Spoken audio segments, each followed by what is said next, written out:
Welcome to the Riff Nation Network, the RNN. Putting a slide in your glide and a dip in your hip. Welcome to the mothership, the home of the travelers of the universe. With shows throughout the week, you can find us at Instagram, Twitch, Facebook, YouTube, Spotify, and more. Everything you could want, everything you can need right here, right now. From the paranormal to the supernatural, from comedy to the spiritual. And now, your featured show. Shall we begin?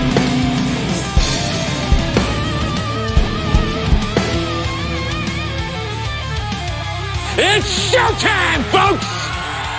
Podcast may contain material that some listeners may find sensitive, offensive, or disturbing.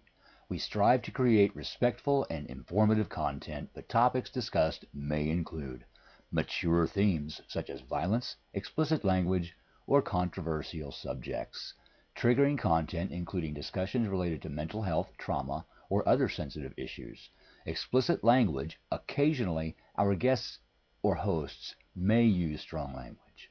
While we aim to handle these topics with care and empathy, we encourage listeners to exercise discretion. If you find any content distressing, consider skipping or seeking support. Remember that this podcast is not a substitute for professional advice.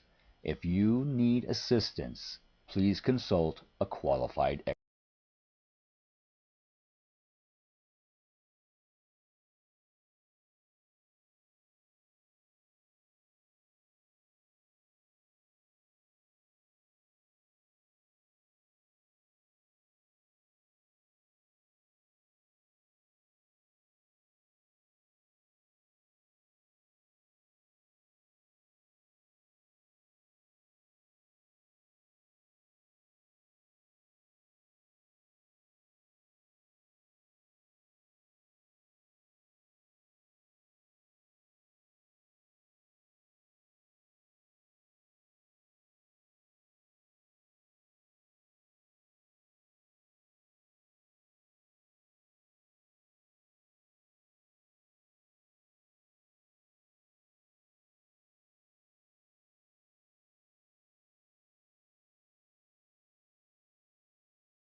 Hello. Hey. Hello. Here's my lovely ladies. Welcome everybody to another wonderful edition of the Otter's Den. With somebody's over there, probably Naga, maybe George. Yeah, definitely. With Renee and Jan.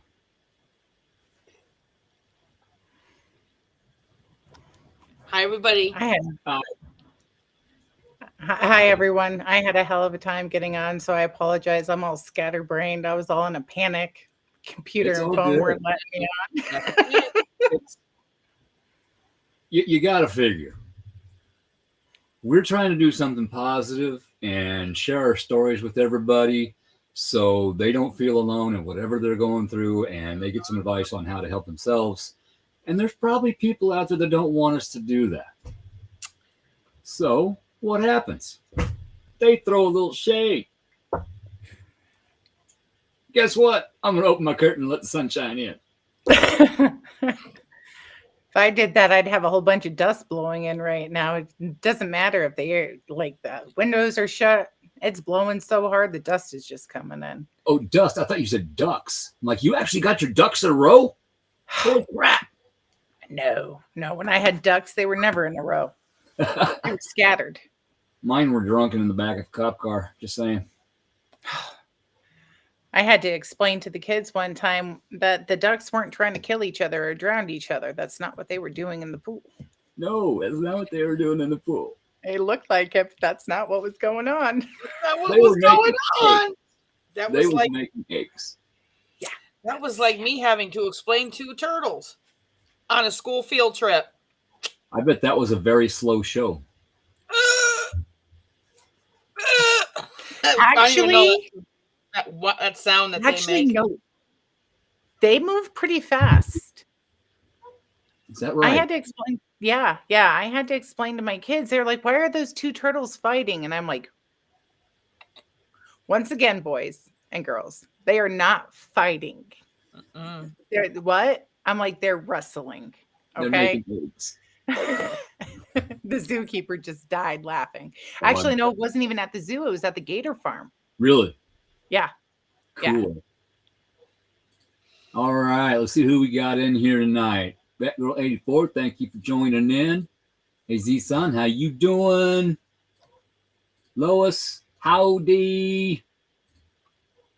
The founder of the Rift Network himself, Mr. Howie Odell. Chipset. How are we all doing tonight?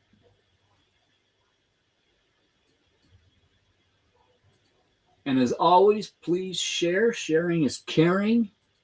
The more people that see us, the more people we get to help, and the more help we get ourselves. Because sometimes we get to learn from our viewers and the questions that they ask us. Exactly. That is true. That is very true. 100%.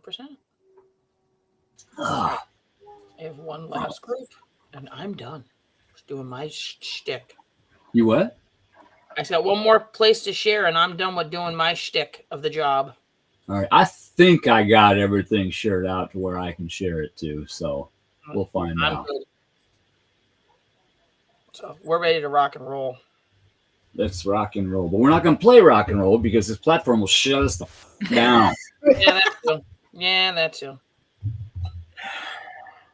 And once again, I apologize. The short blonde one, I am the only one home, so she will be making her presence known, I'm pretty sure. Yay. And that's Yay. okay. You know, I got to tell you, I'm proud of her.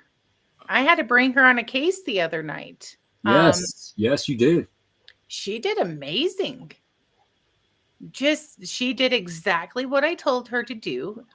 She patiently waited for the child in the situation to be taken care of. Mm-hmm. And then I sent them off to go play. Well, I did everything else, and she did her job. She did her job so well. She did the thing proper. Yeah.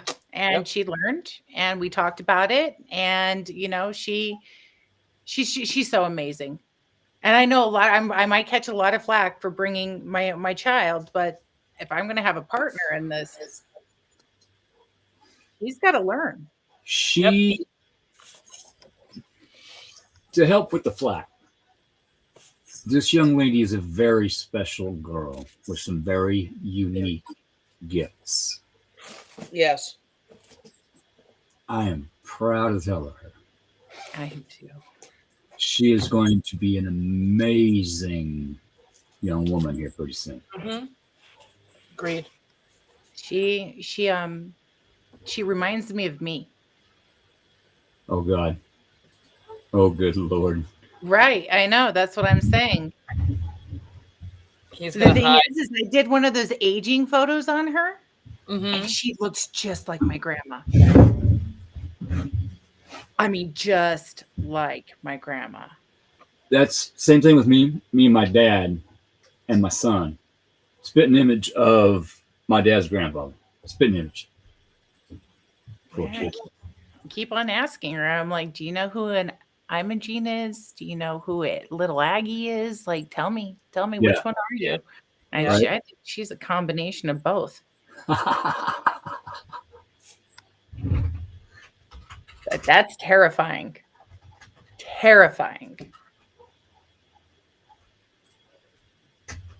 So how was everybody's week and weekend? I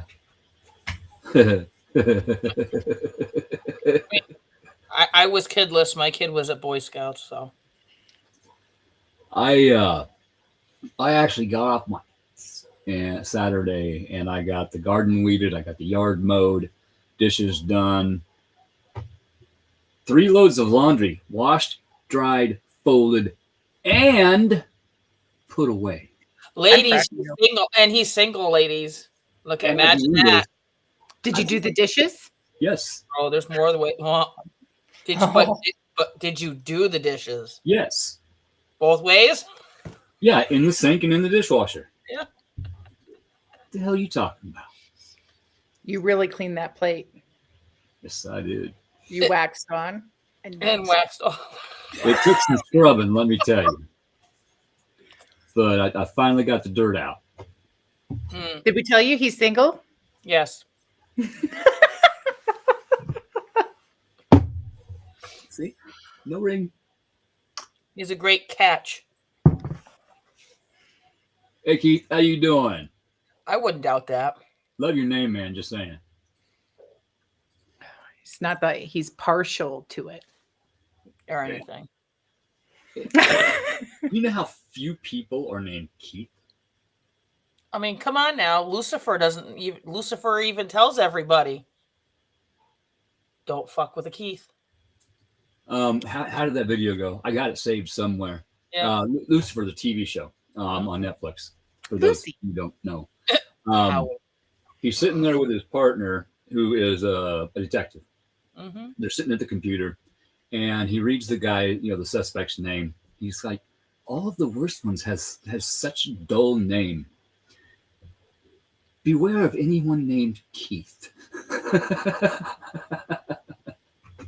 Yep. I feel you though. I run into a Janice and I'm like, is it IS or ICE? And if it's ICE, we do a little dance. And then we do the whole ice. As we walk off. Everybody wants to put in, or I go by Jan because I get Janice a lot. And that, or where I'm from, Giannis. Hey, Giannis? Giannis? I mean, J is a Y, or like Jesse is Yessie. I've been called some interesting things in my time, and I'm going to leave it at that. Same. I always tell everybody, if you can figure out something that I haven't been called, I'm going to be your new friend. That. So if you can come up with something different, I will definitely, I'm like, we'll be friends. So I was in Hawaii and we were sitting there and I was pregnant with my oldest. And they were calling this weird name out. And then all of a sudden, my husband at the time looks over at me. He goes, honey, I think they're calling you. And I'm like, who's Giannis Runge? I'm like, it's Janice Runge. I'm like, where did you get this from? Like, I mean, for 5 minutes they were calling it, and Trav and I were just sitting there, reading the magazines back when, you had magazines in there, and we were discussing things, I think it was Sports Illustrated. Yeah, we had no clue. And I mean, this little like Hawaiian lady was just all of a sudden yelling and looking at me. Mm-hmm. And hey, I think they're calling you. That's not my name. I mean, people butcher Ottersburg every day. It is. It has been butchered so many ways. I don't know all of them. I just say, hey, and my first name, it's Keith. Do you know how many people to this day still call me Steve? At least it's not Keth. Some of my family called me Steve. My friends, customers. It's like one of those. It's like Keith's supposed to be like one of those names, like my mother-in-law's her birth name is Margaret, but she goes by Peggy. So is it like if your name's Keith, it's supposed to be Steve? Like, how is that even close? The only thing I can figure out is I had an Uncle Steve, so I could understand the family doing it. The family doing it, yes, but like a complete stranger off the street. It's crazy. It's crazy. Mine's Ed. Well, see, like I've gotten Renee, and I'm like, it's French, people. It's Renee. Renee. Like in my name, which and my last name is Cody, which I then translate to everybody, which I think is very funny. So I'm supposed to be reborn by the sea. By the sea. I'm like, Ma, were you thinking? And she's like, no, because I didn't want to name you Renee. So your father named you Renee after family So I'm like, oh, well, was he thinking other than creating me? Is that the only other smart thing that he did? Okay, all right. So I have to say, I know where the Paul's coming from because I caught like a quarter of that show before, So, yeah. alien show. Yeah, I haven't Are you watched it yet. short and bald and kind of skinny with a big head? I'm just wondering, Paul.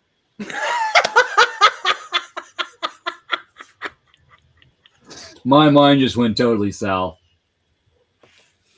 I mean, I hear Paul and I think about the movie that's about the alien that they need.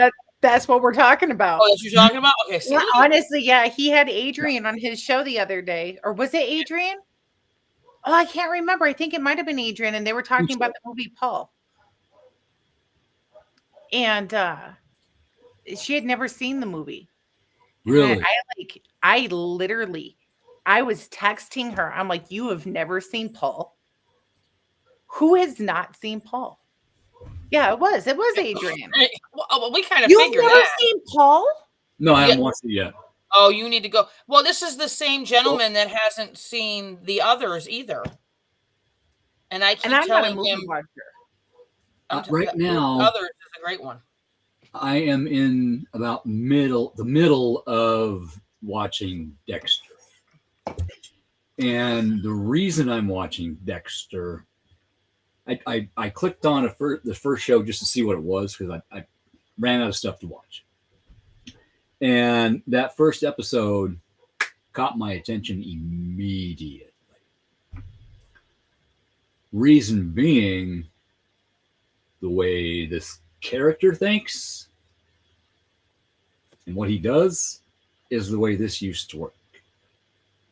Only it was a whole lot worse.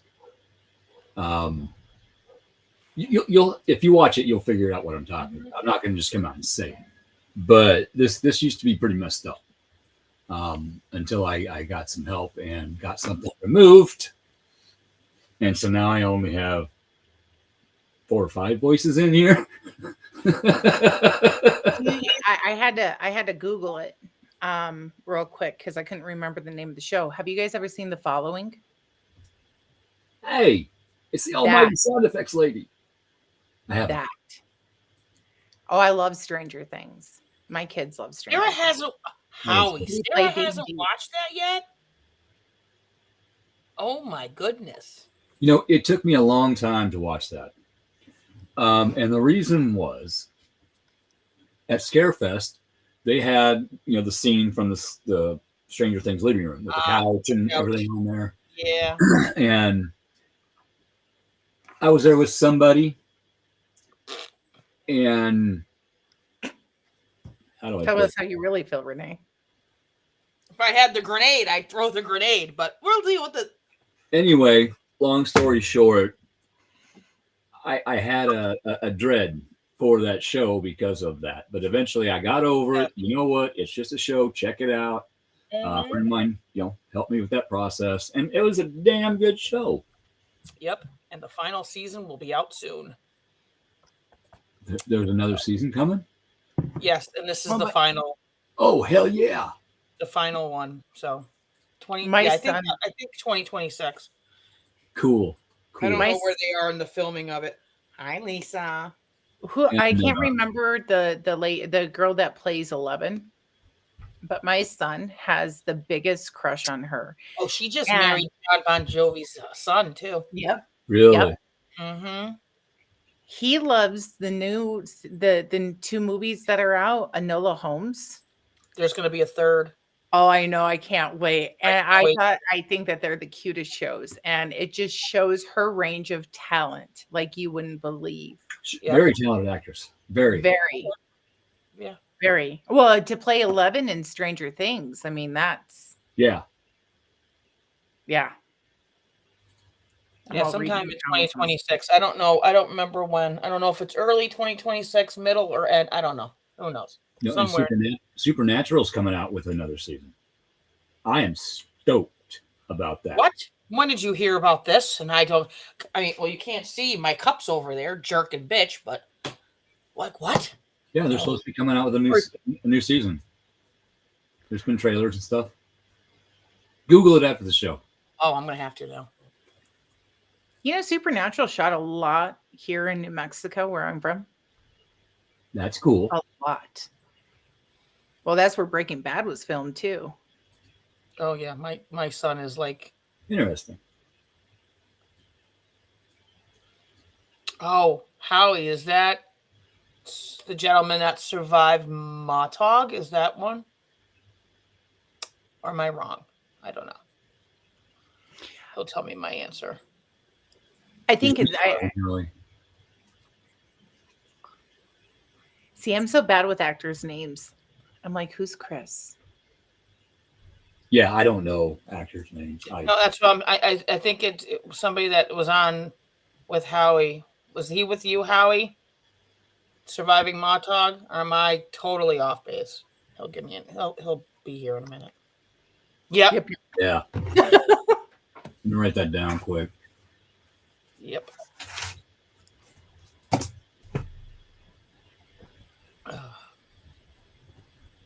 But anyway, Jan.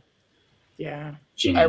I ripped the closet off and gave a very small down version of myself. Now it's time for you to rip your closet doors off. Rip it.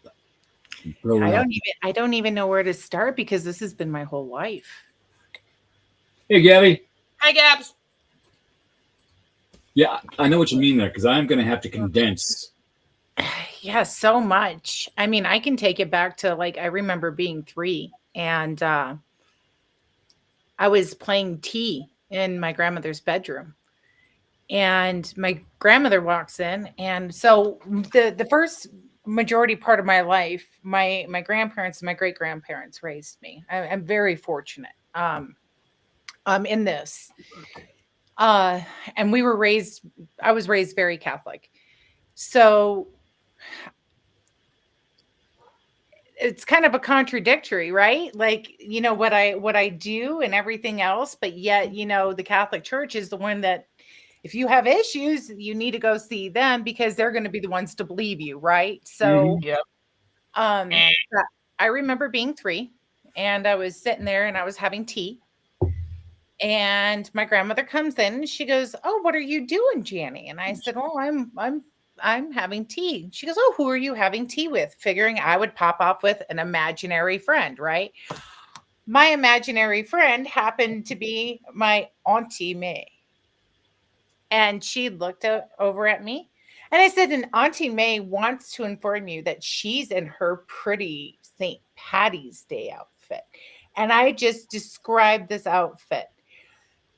This woman picks me up, walks 18 stepping stones over to my great grandmother's house, my great grandparents, right? Sets me on her bed and she goes, "She's all yours. I'm not dealing with this." So my grandmother, now this skipped my mother. They did not teach my mother anything. You know, my grandmother chose that when it came about in her later years. It was very evident that she had sight because she'd start talking about my grandfather. Like he was sitting there and the rocking chair would start to move, or not the glider. Mm-hmm. And, you know, where he would be sitting. So not that she ever brushed it under, but she just didn't work with it. So my great grandmother is the one that taught me how to hone my abilities. Mm-hmm. And I was always different from everybody else. I could see things, I could sense things, I knew things. I have been called the unicorn because I don't just work with one set of. You have your mediums that can work with your past, and then they can see somewhat little bit of the future, you know, or you have, you know, your present and your past. You know, usually you don't have somebody that works with everything. Right. And I was taught that my ability is to work with everything. So everything was taught to me. So if you ask me about aliens, that's the one. That's the one that I struggle with. Because they do exist. I'm hiding. They do. And they're not like what you think. They're not these little gray men. There's not these little green Martians. I know what spirits look like. I know what energy looks like, sounds like, feels like, smells like. I don't know. So I'm a wrecking ball. But when I was younger is when my gifts were like this one's. One of my first bad experiences is we lived on what I call tainted Indian land. I live in New Mexico, and New Mexico is a paranormal cesspool of energy. It really is. I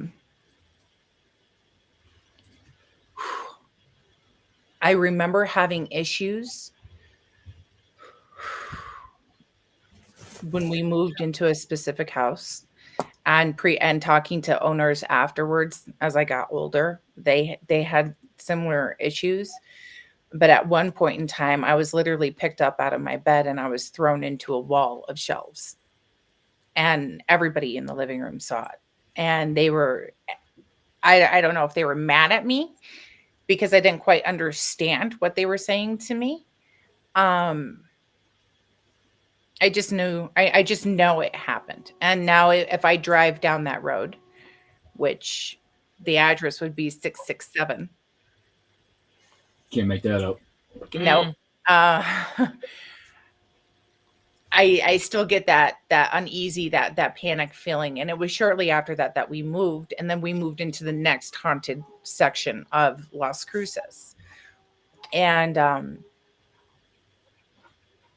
that house was bad. That's when I started sleepwalking and talking crazy. Like bad. Like my dad was like, is this girl going crazy? And my dad had to take a step back and then tone into his Indian senses. And he went, no, she's actually seeing these things, and she's actually hearing these things, and they're communicating through her. So then that's when I had to learn how to put that protective barrier out. And then, of course, I moved to Hawaii. That is traveling down H3 in Hawaii was probably the most horrific experience I have ever had. And if anybody knows anything about H3, it is the most haunted highway Really? that we have. It took 20 years to build 20 miles of highway. They'd go and they'd blow up for the tunnel through this mountain, and they'd come back and it was completely filled in. Cat equipment would be thrown off the side of the highway, and it's a raised highway, and it's the only way to get to that side of the island quickly to get to the Marine base. Okay. On the windward side. One of the strangest things I have ever experienced in my life, and I don't talk about this very often, so we were on our way to a concert on the Marine base, and I was in a vehicle, and I got this really bad panicking feeling, like something really bad was going to happen, and all I could see was a body flying through the air. Well, we had a couple of friends that were riding their motorcycles, their crotch rockets, and they were going out. They were ahead of us, and I see one of them, and you can see him, and he's messing around on his bike, and his bike starts to do this weird thing, and then all of a sudden he just starts speeding up and speeding up and speeding up. And let me explain: like every mile, there is a phone to call for emergency services on H3 because of how many accidents happen. That's crazy. I remember looking at the person that I was with, and I said, something is wrong. Something's seriously wrong. I'm like, we need to catch up to him. We were going about 100 miles an hour.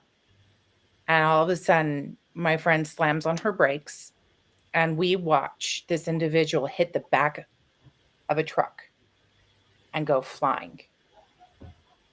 Broke every single bone in his body. but remained conscious. Oh, I could not imagine that.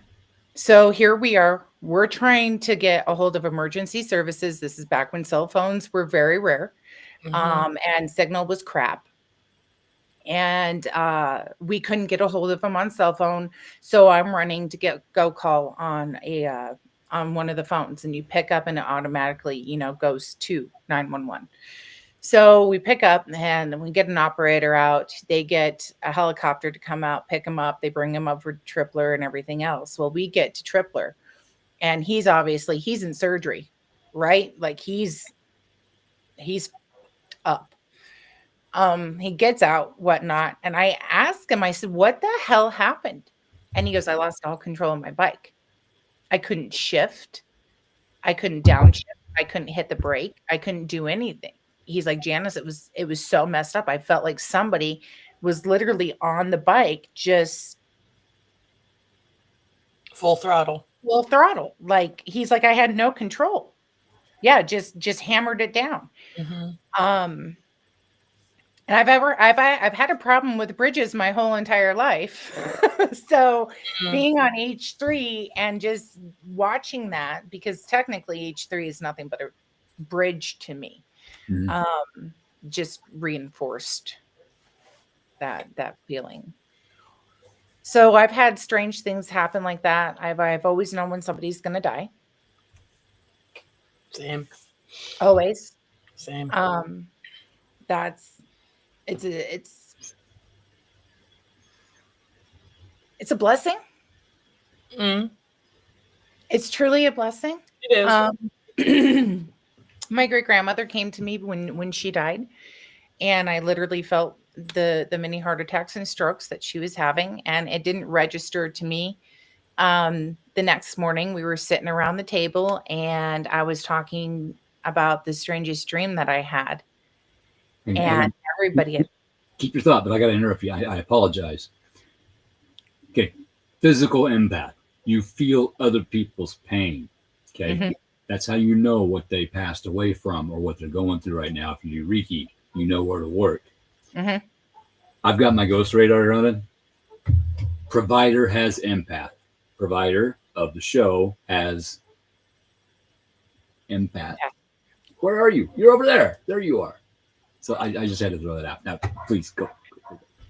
But everybody at the table just kind of looked at me like, what the fuck? Like, Janny, do you not understand what you're saying? I was like, no. Like, what's wrong with what I'm saying? This is what happened. Yeah. And when my grandfather died, I was really young, and he was my world. Him and my Uncle Pat were just literally my world. And I remember begging my grandfather not to go to work that day. And I was like, "Grandpa, just don't go to work. Like, don't drop me off at daycare. Like, come on, let's go do something. Don't go to work. Don't go to work." And then I was sitting at daycare after school, and I was waiting and waiting and waiting. And all of a sudden, another Janice comes in to pick me up. And she didn't say anything to me. And I just knew. I knew. And on the way home, my dad picked me up from her house. I remember staring at the telephone poles and the crows. And I very quietly said, "I know how he died." And my dad just looked over at me, and I went, "It was horrific. He should have never died that way." And my dad was like, "What are you talking about?" And I won't go into details on how my grandfather died, but I described to my dad exactly how my grandfather died. And he just looked at me and he just went, "I don't even know what to say." I remember my ex-husband, when my great-grandfather died, thought I was crazy. I called him. We were married at the time, and we had 2 young kids. And I said, "Honey, I'm going to be leaving tonight or tomorrow morning." I said, "My great-grandfather's passing away." And he goes, "What?" And I said, "Yeah." I said, "I'm going to be getting a phone call." And as I said that, the phone call came in. My bags were already packed. I was ready to go. I knew exactly like 48 hours before he passed away. When I got there, I was the only one that he could remember. Like he literally, hey, sunshine. And I'm like, what's up, Gramps? Why you laying in this bed, you lazy ass? You know, Right. like, Right. why aren't you up walking around? Something you want to tell me? Um, my grandmother, same thing. So I found myself working in the medical field and I worked hospice. Oh, that'd be tough. That'd be tough. Dying is the last important thing that we do. Not wrong. I am not scared of death. I am not scared of death whatsoever. No, I used to be on that. It's important. It's necessary. I mean, there are only two things that you have to do: breathe and die. Mhm. We don't Right. actually die. We transition into something else. Yep.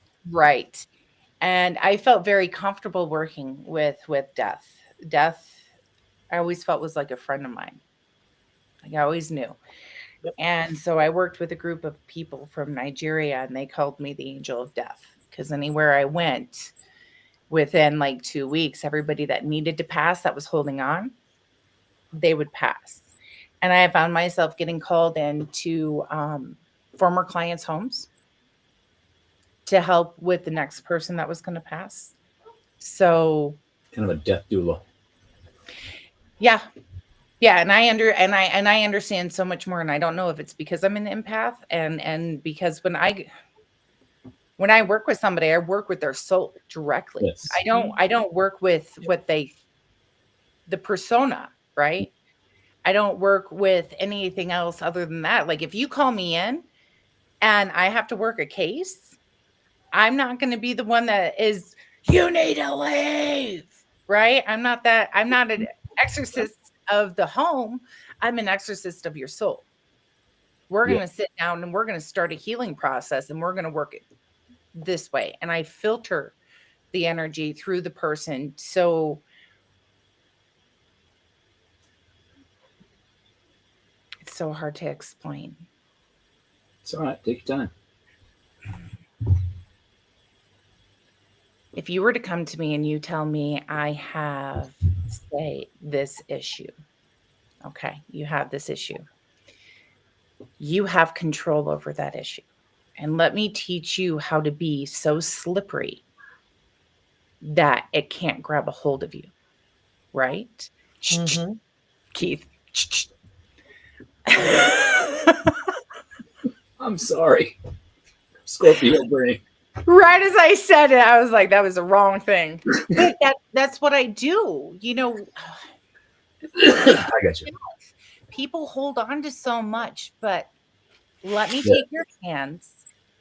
And I am so non-judgmental. I don't care what you've done. It's not my job to judge you. And they're afraid of being judged. Yeah, Yeah. it's ingrained to be fearful of that.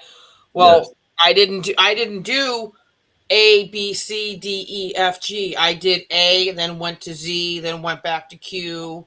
Like they're so because they didn't do it in order, they think that they're not worthy. Right.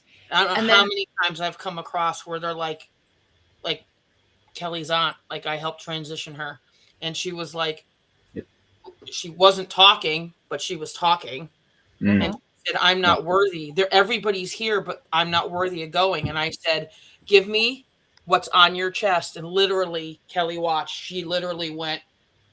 She was comatose. She was out. Literally, she was doing this and passing them on to me. Yep. And that's so important to do before you die. Yeah. It is so important. So I've taken somebody on their deathbed and I've said, okay,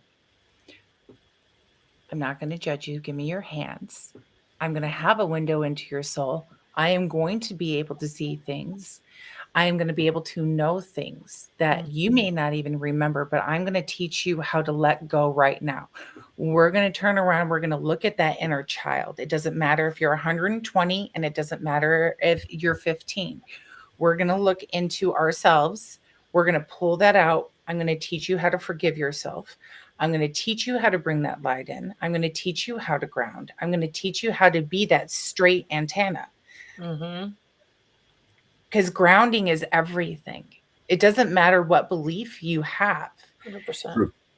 100%. I call it our antenna, right? Mm-hmm. You know, we have to have that straightness. So if I can straighten an individual out, if you have a poltergeist, that poltergeist is going to starve. Yeah. And then it's not going to move on to the next person. It's not going to sit, wait, and linger, right? I don't have to necessarily.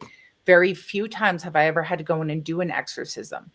But I call myself a soul exorcist. You know, let's just clear it all out, because if you feel comfortable with you and you learn how to love you, you believe in you, you know how to bring in that light, you know how to bring in that, that warmth, and you can breathe, then it's not today, Satan. Yeah, you're Right? essentially unpacking their baggage that they've been carrying for years. You're unpacking it so they don't have to carry it into Right. And that to me is so important. So if I do come across, say, a spirit, that's the first thing I'm going to be like, well, you're not supposed to be here. Mm-hmm. So, and I'm not one of those that believes that everybody goes to heaven or everybody goes to hell. I am a true Catholic, and I believe that there is purgatory, and that is a lot of the reason why we see spirits. You cross into that light, you're not necessarily going to heaven. You're not necessarily going to hell. You're going into your transition spot. And to get to that transition spot, we better clear your fucking baggage. Exactly. We better clear That's your what I shit. call our sleeping death. That's how I was shown your sleeping death, meaning Yes. you're literally a student. You're Mhm. sitting, and it's like everybody laughs at me when I say, you know, the book of recently deceased and Beetlejuice. You go to school. You go to school. And to unlearn or relearn or whatever it is that you have to do, so you can move to that next spot, wherever it is that you think that, you know, everybody's different. So there's theories that when you die, let me back up just a second. The theory that Earth is a prison. We are souls trapped in a flesh body by evil creator God. Long story short, but it is a cycle. We grow, they feed, we die, we go into the light. The human recycling machine.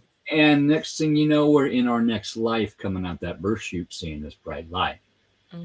Forgetting everything that we've learned, that we are spiritual, we are creators, we are divine. We forget all that, and we have to relearn it again. So I'm really looking at my time differently when it's my time. That light. Now we're gonna hang out, we're gonna watch, see what happens, and we're gonna get some stuff figured out. And then I'm gonna let my friends know, hey, I will literally toss your voice recorder at you and say, turn it on. Right? I got some shit to tell you. Yeah. What you need to do so this doesn't happen again. Turn away from the light and say, I want home. That way. Don't go down that canal. Exactly. There's a cube on the far side of the moon that is a soul recycler. There's Stay away from by the way. Well, you know, here's what science can prove. Okay. Science can prove that when we die, we become lighter. Okay. That's our energy. That's our mass. That's our soul. Right. Now, the other thing that science can tell you is once energy is created, it can never be destroyed, but it can change form and it can change way. Yes. So that's where the melting pot of, you know, you do good, you get good back. It might not necessarily be this time around, but your energy will hold that memory. It'll carry on into your next, and that good may come back to you in the next lifetime. So I tell everybody, don't tell me that you've done good and nothing's come back to you, because you don't know yet. Might not be time yet. It's not the time. There's still shit you have to go through. Exactly. And it's just like when you're going through karmic release in this life. You may not know why all of a sudden you feel angry as, or sad and depressed as. You may not know, because there might not be anything going on in your life right now that's causing that. However, But if you don't clear something from a past life, you bring it into this. But if you do enough work and raise your vibration enough, it can come out and you can clear it now, as long as you let it out. Just letting it out can help to clear it. You've learned the lesson, therefore you have cleansed it from your past life. And that's what I teach people to do. If you're truly willing and you truly want something to happen, I will help you. And that's why I have very few and far between cases, because very rarely does that ever happen where somebody's like, you know what? I'm going to give the good example. I have a hard time going to church. Okay. And it's not for any reasons why anybody thinks, but I sit in church pews and I watch people pray. And I always tell people, just throw it up. If you can't handle it, just throw it up, but don't grab it and bring it back down. Right. So I watch these people ask for forgiveness, and I watch them during church service say, oh, I'm not going to do it. And I watch their demons crawl up the wall. Hey. But my problem is when they walk back out those church doors, they're like, oh, and they let it back in. And they let it back in. And it's suffocating to me. Now I can sit in that church during service and I can feel the vibrations and I can feel that energy, because yes, it is true, pure energy. Yeah. Right. It doesn't matter. I mean, I'll put it, when everything was down, because of you felt that energy vibration stop, and you felt that fear set in, and you felt, the uneasiness because people weren't able to go there. Right. Yeah. I know I have to be careful with what I say. And I do believe that was the whole intent, but the whole energy. 100% was to divide any which way they could and possible. Right. And that is the hardest hit one, because somebody who's Catholic will tell you, we go to confession every week. We go and get our communion. Thank you. Every week. And that is important. That is so very important. And you take somebody who's 89 years old, who's done that their whole entire life, and now you're telling them they can't. I got a problem with that. Yeah. Because it throws off them. And I hear people go, oh, well, I don't believe in going into confession. That's actually one thing I truly believe, because if you don't speak it out loud and you don't admit to it, then you're never going to own it. Right. Even to yourself. You can do it to yourself. That is, in fact, that's probably the most important person to confess to is yourself. To realize, okay, I did this. Why did I do this? How did it make me feel? How did it make the other person feel? You need to process it in order to release it. If you don't, it's just going to stay in here and bury you. Yeah, I always say your soul is the allspark. 100%. I mean, some people, light. Well, like me and some other people, like I'm Catholic, but I'm a deconstructing Catholic, but I still have my faith. That's my divine. Those are my people. Like, that's who I jive with. That's who, when I'm doing my work, that's who I'm messages, communicating, whoever, may it be Peter, Paul, Mary, Joseph, Matthew, whoever. I've been one of these that, what? St. Bartholomew. And I've been one of those that, we're made in his image? Yes, because we all are made in Spirit's image. And we are the divine. That's the problem.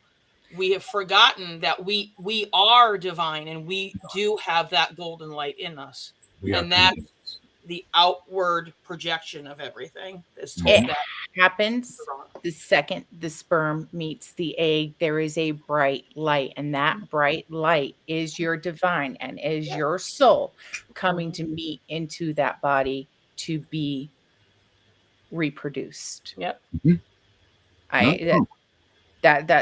I teach people that God is not just around you, right? He's in everything. He's in everything, including us, including our soul. Yeah, so if you're not honest with yourself, how can you be honest with God? If you're Exactly. not honest with you, and you aren't forgiving of you, and you don't love you, how dare you? You know, and I teach people, you have to love them where you're at, love yourself where you're at, just Mm-hmm. like everybody else. Mm-hmm. It doesn't matter where you've been. It doesn't matter where you're going. In the here and in the now, you need to love yourself. Now moment. Not wrong. You don't make mistakes. You have learning opportunities if you allow yourself to. Exactly. I don't hold grudges. Go ahead. We've been trained. You made a mistake. That's bad. Programmed. Learn from it. It's an opportunity for knowledge that you can hang on to and use in the future. Mm-hmm. Yep. Absolutely. If you choose to use it. Yes. That's the problem. If you choose to use it. Yes. Like that's what I say when I transition. And that's why I tell everybody, I go, you know, I don't fear death. I died twice. I don't fear death at all. I've been shown heaven and I've been shown hell. So, you know, so I've seen both gamuts, yin and yang, dark and light. So I've seen the good creator and I've seen the bad creator, if you want to put it that way. So we're told. You know, when we're in that transition and you talk about your book that you pull off the shelf that they digest, I truly believe they're going through it. They're like, you did this. I love how you did this. This, I like how you did it. But if you did this, this, and this, that would have wiped that out of your ledger for this life. Hmm. This one, you totally got it wrong. This one, you did really good, really good, really good. And that's when they go, okay, here's your book. We've reviewed it. Here's your choice. Do you want to go back to go fix these things and settle your debt and make your ledger all black instead of having some black and some red? Then go do it. And that's when I say, and you know when you've done right, because it's you fix something in the past, because it's me, my body tingles. Like I get this like antenna, like get my crazy brain, like it's up here and spirits here going, yep, the pieces are right. They're checking it and they're going, guess what? Yep, you're done. Now on to your next one that you wanted to go fix for this life, or 15 lives away, or in the life that in 1865 or 1692, whatever. So and I feel, look at it.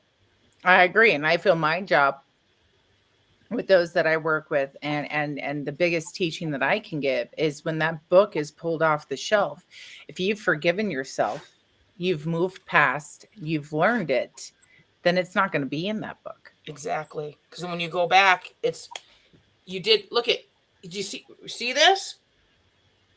So happy you got this off. This is it. Bye. That it disappears. It disappears out of that book. So that book that may be this big ends up coming next time, comes this big, and then this big, and then this big. And then I say, once you've done all your karmic debt been paid, that's when I'm staying. I don't want to come back. Or I want a job, but I want to be a spirit guide, or I want to be an archangel, or I want to be whatever. That's when you get to stay, because not say like Clarence has earned his wings, but you've got to have your ledger and your house in order. I really truly believe that. Hi, Chris. Chris is somebody that deals with me on a daily basis. Is that right? You are one brave person, Chris. Just saying. She every day, nonstop. Like I've known Chris for a long time, and we're working on some of this stuff. Yay!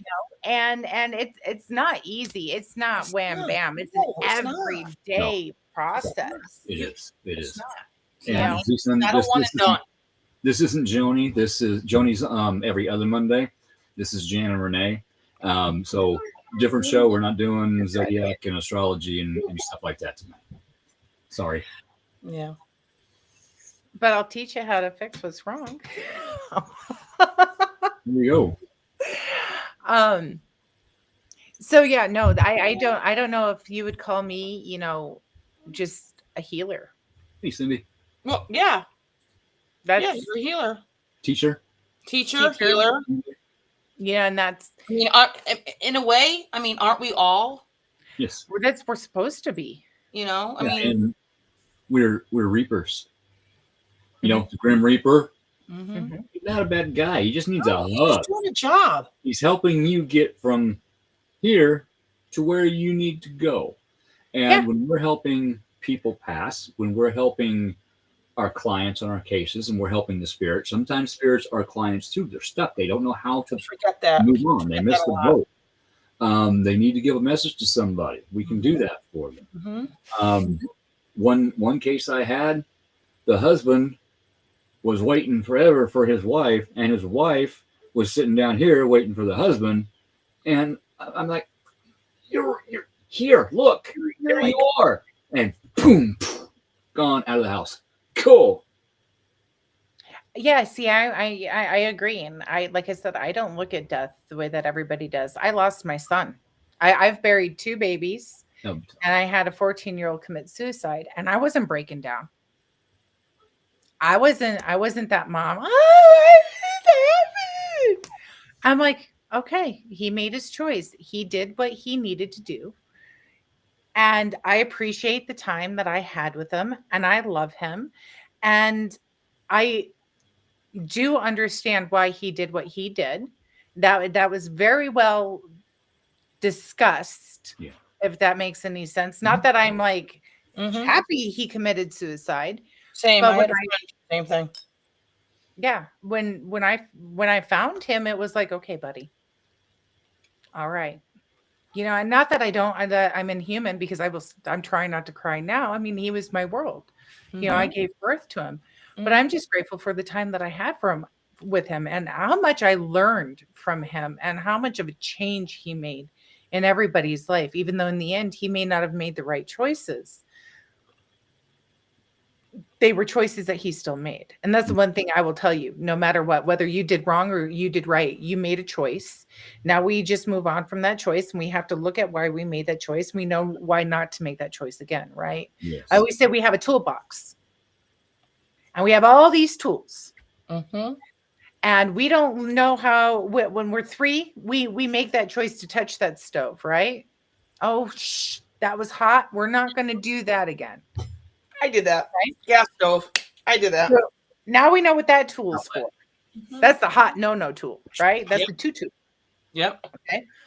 And then say we're stuck in a predicament at the age of 6. Well, really, was that your choice to make, or was that your parents? Was that the adult figures? You can't hold on to it because you didn't know whether that was right or wrong. And I deal with that with a lot of abuse cases. Mhm. And I have to have them go back and forgive that person. The only thing I'll tell you is you made a choice. Mhm.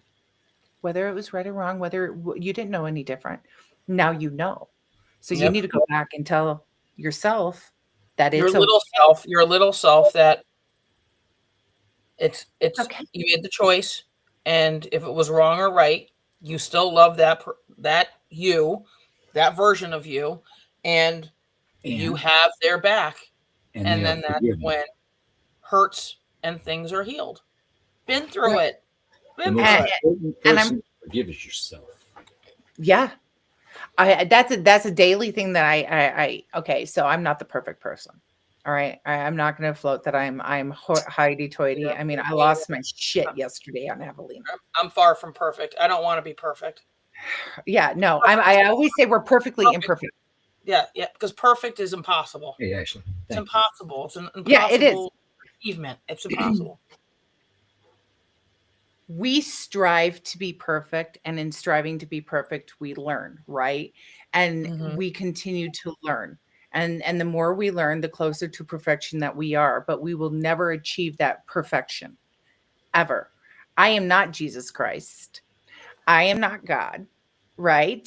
I am never going to be perfect, but I can follow in the footsteps, Mhm. and I can try my damnedest to be that person. And I used to be grudge filled. I used to be hate filled. And at the age of 30, I was like, I'm done.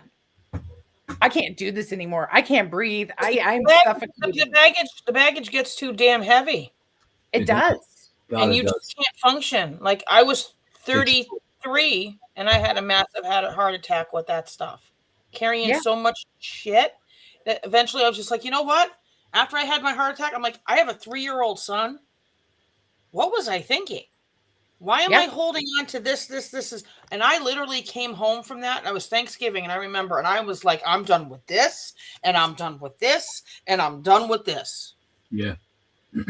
That's what I did. I woke up on my 30th birthday and I went and I looked in the mirror and I said, okay, I'm done. And I'm like, Janice, I forgive you. I love you. You've done the best that you can. You've been dealt the shittiest deck of cards. But here you are. I'm proud of you because you still love unconditionally. You still have your faith unconditionally. Yep. And I'm not talking faith. I'm talking faith in myself. Faith. Oh, yeah. I have the faith in myself that I'm going to get up the next morning and I'm not going to hit the repeat. I'm going to do something different. Yeah. That. You know, so, and I had a house full of boys. And I was like, I need to teach my kids how to do better for themselves because at this point I'm so angry and they know I'm angry that I'm going to just show them how to be angry. Hey, I can't do that. You know, I can't. So like, even like this weekend, like I said, I'm not perfect. Abby was driving me absolutely batty. She's in this phase of, I don't want to eat what you cook. Trying to assert her childhood dominance. And there's one thing about children. What's the two things that they can control? What comes out and what goes in. Mm-hmm. All right. Mm-hmm. So I lost my shit.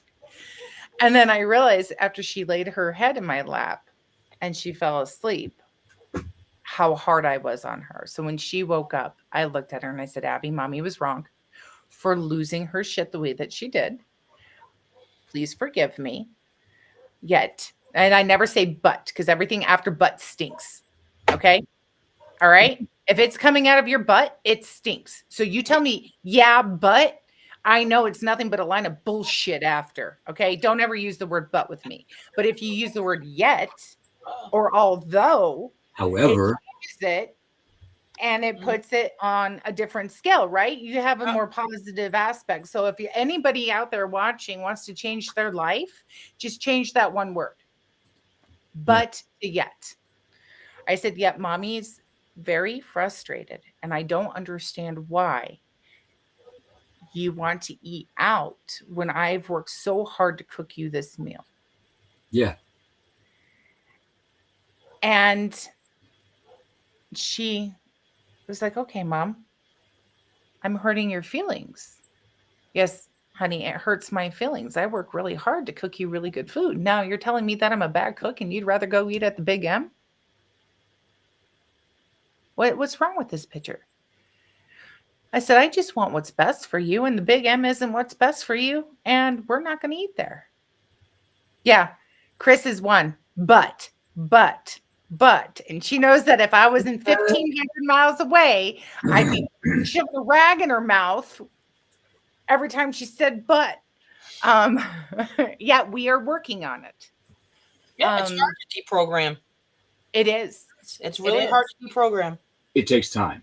Mm-hmm. You can reprogram your brain to think different, but you have to work at it. You have to consciously catch yourself thinking negative thoughts. And when you do, no, that's old thinking. I have this going for me. I have this going for me. I have this going for me. 3 things. I've got this. I've got this. I've got this. Cool. It helps, but it takes time. I still catch myself. I still have my off days, and that's okay. And that's one of my main sayings. And that's okay. I tell myself, okay, you screwed up at work big time today, and that's okay. You learned. What did you learn? You learned something about yourself, and you learned something about the way you're treated. Now you have to find, you don't have to, but you can allow yourself to find a happy medium in order to try to rectify the situation, or you can make a cognitive choice to rectify the situation by finding a better job. Right. One that's more suited to you. better partner, one that's more suited to you, better friend, one that's more suited to you, etc., etc., etc. And I don't have a lot of friends. I keep my circle very, very, very limited. Oh, I'm the same way. One meal in the house. Well, not anymore because I'm on this stupid diet that I don't really want to talk about, but I'm making the best of it. I can't have red meat. I can't have this. I can't have that. Oh, yeah. No, I'm on a fish and chicken diet, baby. Okay. All right. I don't even get ranch dressing. We're not going to talk about how bitter I am about that, but I'm just going to leave that right there. You see that butt, but I'm just going to leave that right there because I'm not quite happy about that. I'm with the vinaigrettes and feta cheese. The vinaigrette, maybe all right, but Jeremy's like, but you just said, but. Oh yeah, Jeremy will be the first one to point it out. He's quick. And I mean, because it stinks. Yeah, I am making the best of the situation because I don't want to die. I don't want to lose. I have too much to live for, so I'm just going to make the best out of it. Mm-hmm. So it's salmon every night. Mm-hmm. It's Love salmon.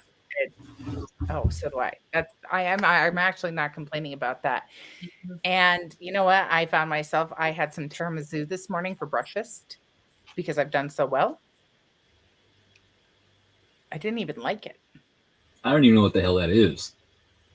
It's a cake. Okay. It's I'll a very take your word for it. Yeah. So yeah, I don't know. I try to help people. I've always been that way. I've always love you where you're at. That's one thing that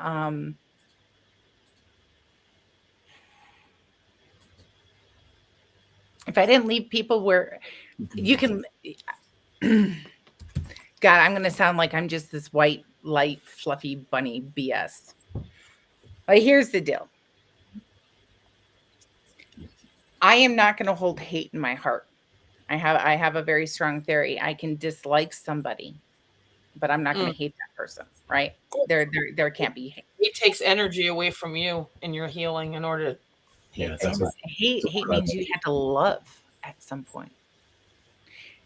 We just extremes of the same energy. I know that's not weird, but it is. It very much so is. I mean, if I love somebody and they hurt me, that can easily turn to hate because we've been hurt. And the only reason why we hurt is because we love that person and we trusted that person, right? Yeah. So I have this theory, like my soon-to-be ex, I'm not going to dislike him for what he did to me. I'm not going to dislike him for what he did to the kids. I can't control anybody, and you go be you. Mm-hmm. Go. If you don't want this and you don't want to deal with this and you don't want to watch the love and everything else and you want to hate on yourself, go hate on yourself. I'm going to love you. No matter what. Right. So I'm going to love you where you're at. And sometimes that helps, telling somebody, you can't hate. Hate is such disdain. Just love them where they're at. And when that means tough love, leaving them where they're at, never speaking, don't turn that love into hate. Just turn it different. Do that tough love and leave them where they're at and walk away from the situation. Right. Glad you made it. Is that weird? It's just a weird concept of thinking for a lot of people. I can't hate. I'm in a situation right now and I'm like, it's definitely turning into a strong dislike situation. And when it turns into a strong dislike situation, I'm going to take a deep breath and I'm going to be like, it is okay to love somebody from a distance. Mm-hmm. If you have to distance yourself from a family member, you're still going to love your brother or your sister. But if their activity is so toxic that you just can't be around it, you're going to do it from a distance, and that's okay. In fact, that's healthy. As the oak goes, lies. You know, I'm sorry. No, it's just him. His situation's different. So I don't hate anybody, even people that I don't want in my life anymore. I want them to succeed in life. I want them to learn about themselves, to heal themselves, to be proficient in their job, to get where they need to be, to heal their family. But I want them to do it over there because I'm done. I mean, You have hurt this Scorpio to the point where I am done. I mean, the way I look at it is, I still want you to eat. I have no problem with you eating. I just don't want you sitting at my table eating with me. Right. You can, like we can be in the same room. You're just not welcome at my table. Like you can go eat and I will say hi, but you just keep your ass over there. That's fine.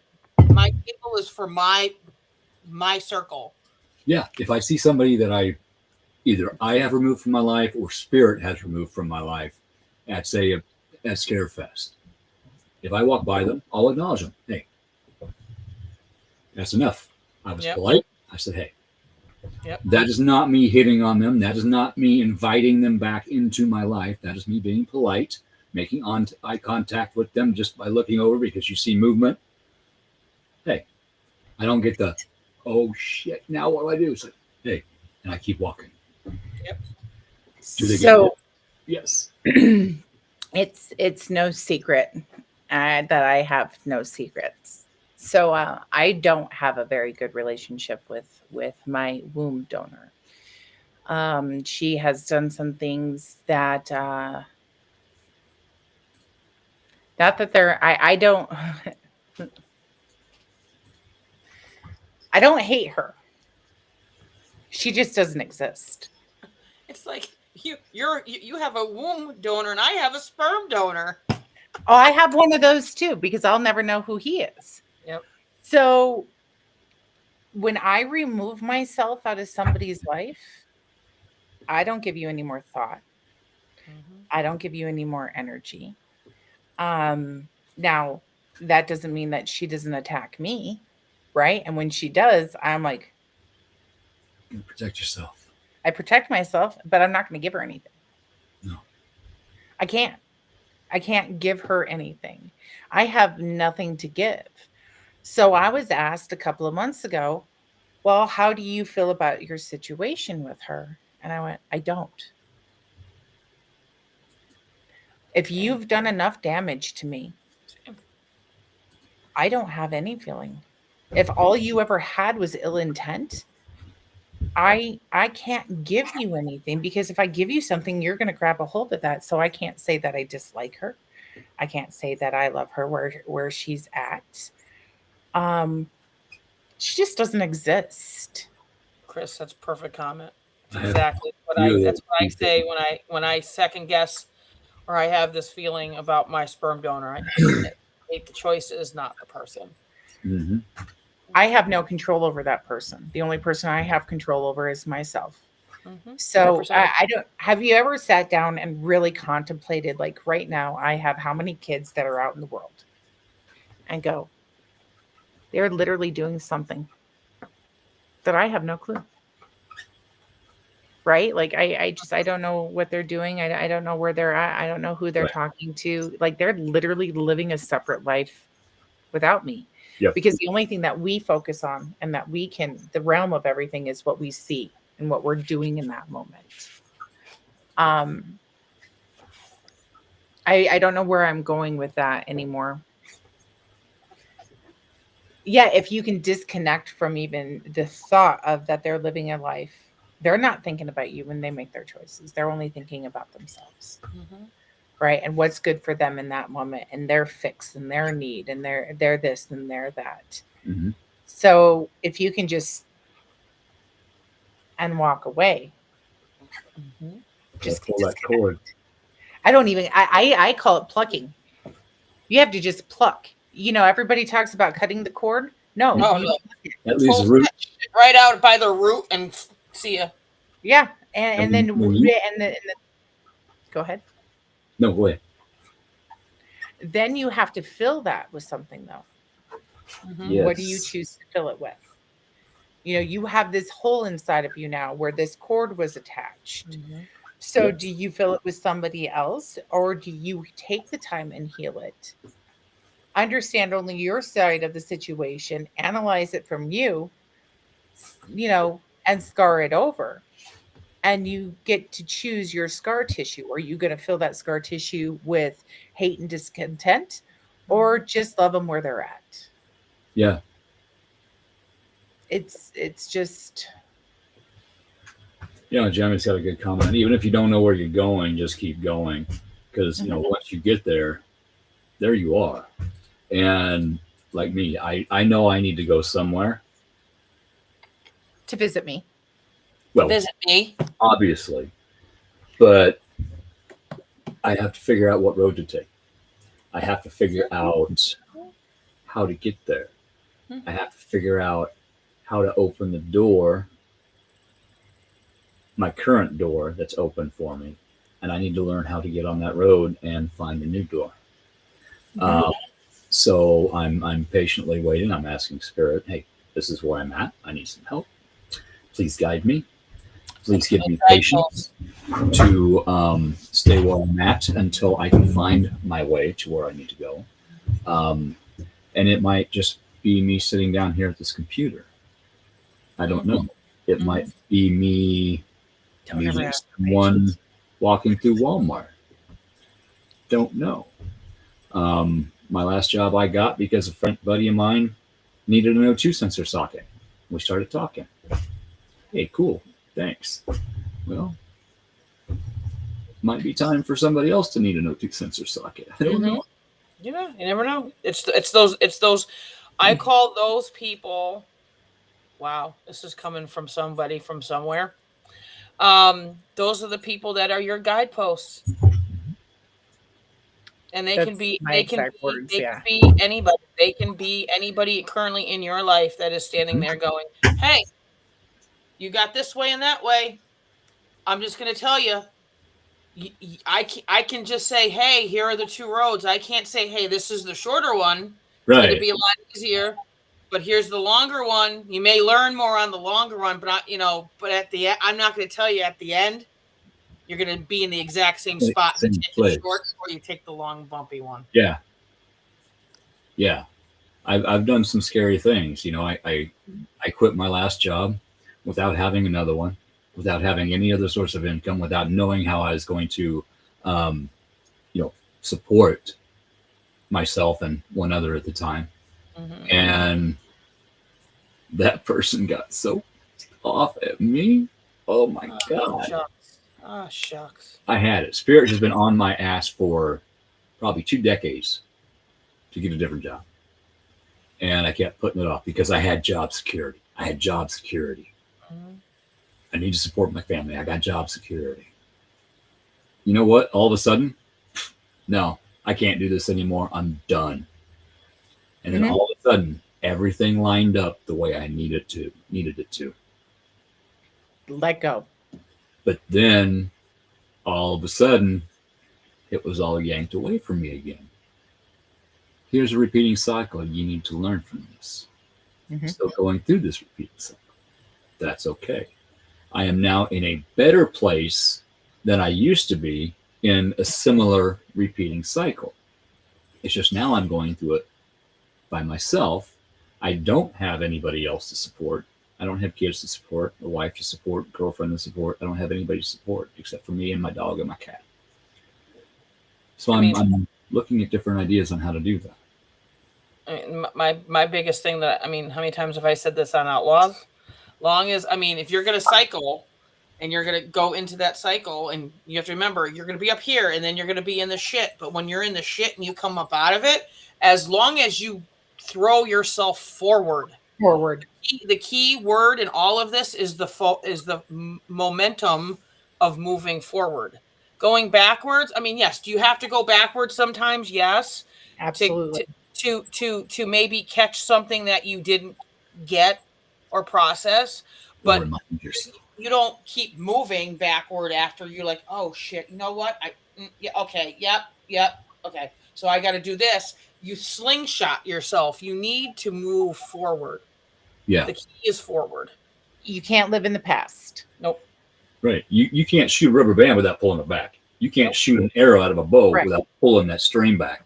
And then once spirit lets go of that string, catapults you forward where you want to go. But you got to manifest where you want to go. You got to figure out where you want to go. Yeah. You got to ask, hey, I need help with this.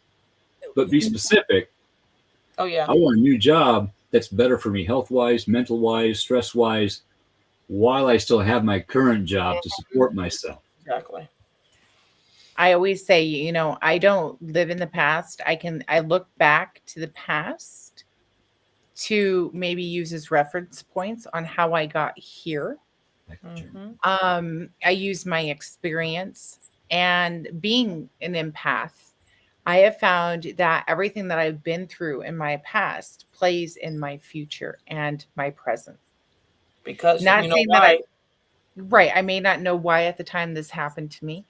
I may not know this or that, but here I am, say 20 years from now, and I have this situation arise with somebody, and I can speak from experience then. I can literally put myself in your shoes. And right, I've walked it. And if I can make it, I have the faith in you that you can make it. You know, you can be honest with that person. I have been that. I understand what you're going through. Spirits put me on both sides of every fence you can think of. And that I used to think was a curse. No, it was a gift, because now I can honestly understand and feel where my client is. I hear that a lot. I hear that a lot from a lot of empaths. You know, I just don't like, you may not have to like it. You just respect it and understand that it is going to play. It's a learning tool. Yeah, it's that another tool in your tool bag. Yeah.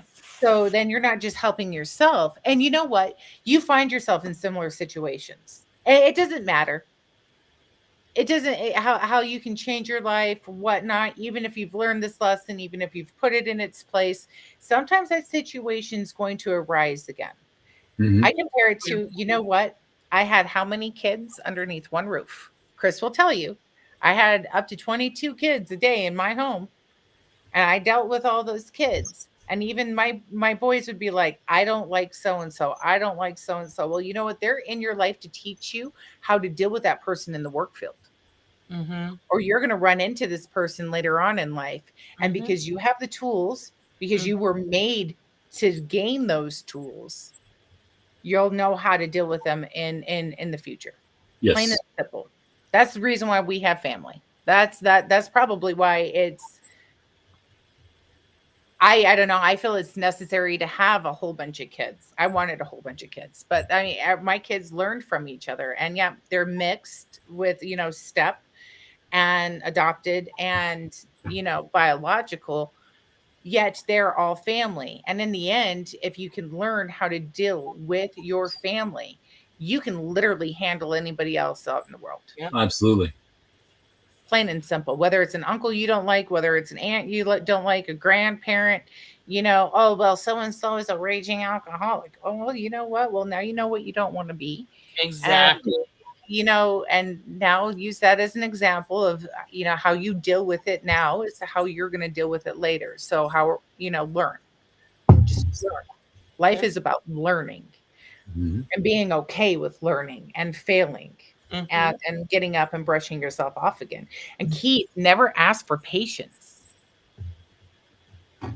It's one thing I tell everybody: don't ever pray for patience, because all God's going to do is throw more shit in your way. Patience is something you have to learn. It is. And when you ask for patience, you will be taught patience, just like you just said. You'll be forced. Do I want something right now? Yes, I do. However, I have also found out what happens when I get it right now. It might not be the best thing for me. It's not where That's you're why supposed when that happens with you, that's why I stay quiet. I don't say nothing. I already know it, and I'm just going TikTok, TikTok. Oh, he's gonna text me up right now, and I know. I have to learn it. I have to see it. Now I am more patient, and I sit back and I observe. this person. I look at this job, the fine details of that job. Can I physically do that? Can I emotionally and mentally handle that? Okay, that's not a fit for me. That's okay. Let's look at the next one. This person. Okay, I really like this shiny over here. But something's telling me just sit back and wait. So I do. And then I'm shown something. Thank you for that. I've also, one of the biggest things that I find is funny is when something, and not funny, but it's humorous to me when it happens to me because I know better. I find if you keep on coming upon struggle upon struggle upon struggle and you are stuck where you're at, spirit will move you. Oh, Spirit will literally move you. They will spirit will throw the worst situation at you. So you have no choice. Right. So the minute that you're comfortable and then shit starts to pile on, how many ways do you have to be shown to move? we go through Mercury retrograde 3 times a year.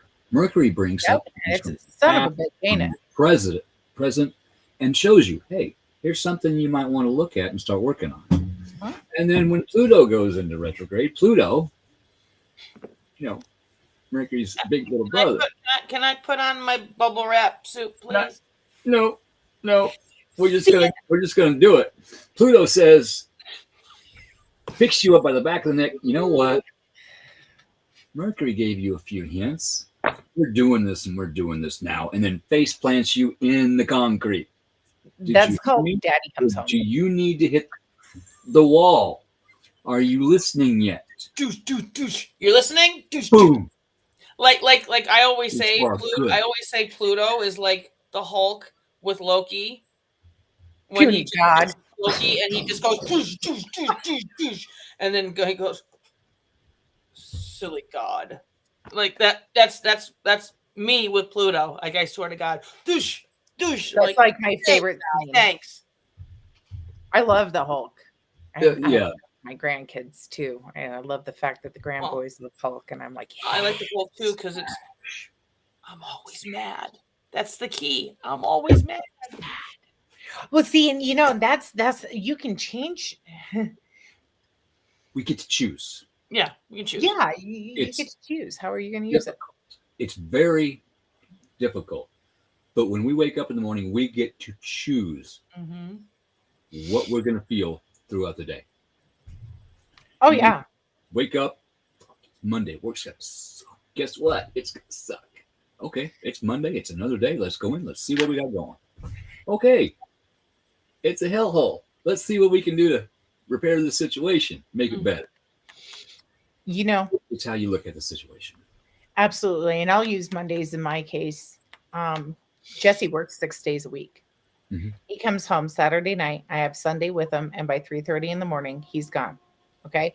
And I can sit there, oh no. Although a couple of weeks ago, I sat on him, pinned him to the bed. I'm like, don't leave me with her alone.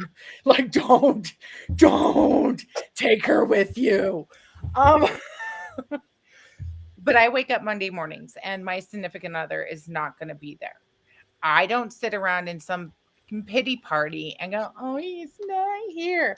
No, thank you, God, that he has a job to go to. Thank you, God, that he made it there. Thank you for this day.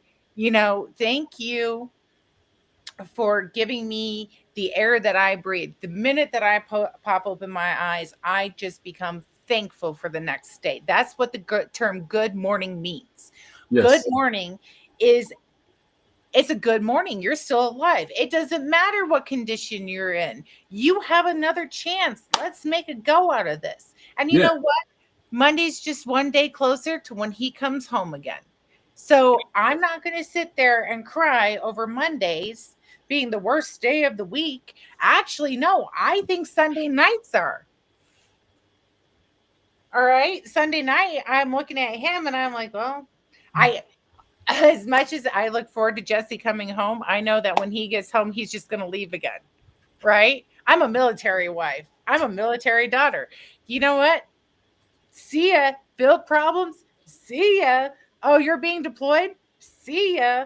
and I start the countdown to when they come home because it's just one day closer. Yeah. Right. Codependency.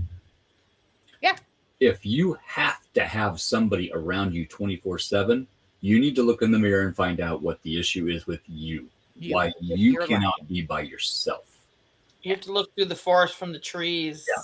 I had to do that. I used to be so codependent, and I didn't even know what codependency was at that time. But I learned what it was, and then I looked in the mirror. I'm like, well, shit. Codependency is a son of a bitch. Oh, I'm codependent on myself. It's me, myself, and I. You know what? I know that Jesse has the bill end covered. I just got to cover this house. I got to raise the kids. I'm doing my job. But yeah, I am not one of those feminists. I am happy being barefoot, pregnant in the kitchen, making meals and homeschooling the kids. And I am grateful for that opportunity that I don't have to send my kids to daycare. Thank you, God, for giving me these children and entrusting me with them to teach them right from wrong, right? Yes. I'm not going to have somebody else program my children. Thank you for that opportunity that I get to stay in my home and be the antisocial bitch that I know I am. Thank you. I appreciate it. Like that's. Can I get an amen? Amen. But that's the same way I look at it too. Like when my son was born, I got to stay home the first 6 years. Everything was fine. I stayed home. I got 6 years, and then I didn't have to worry about daycare bills. I didn't have to worry about any of that, and that's what it was. And I'm thankful for that. I'm really thankful for those 6 years that I got. Very thankful. Everybody always looked forward to the first day of school. Everybody's like, oh, first day of school. Not me. I teach, and I don't like the first day of school. I don't. I teach, and I don't like the first day of school. I like the last day. I cry. I cry. I'm like a teacher in that way. I'm like, oh God, I got to go back to work. And the last day, woohoo, right? I mean, I looked forward to summers. I wanted that time with my boys, and I did not have the opportunity to do what I do now with the kids. I didn't have the opportunity to homeschool them, nor did I have the patience to homeschool. I give teachers the utmost credit because you're dealing with everybody else's problems, right? In that classroom.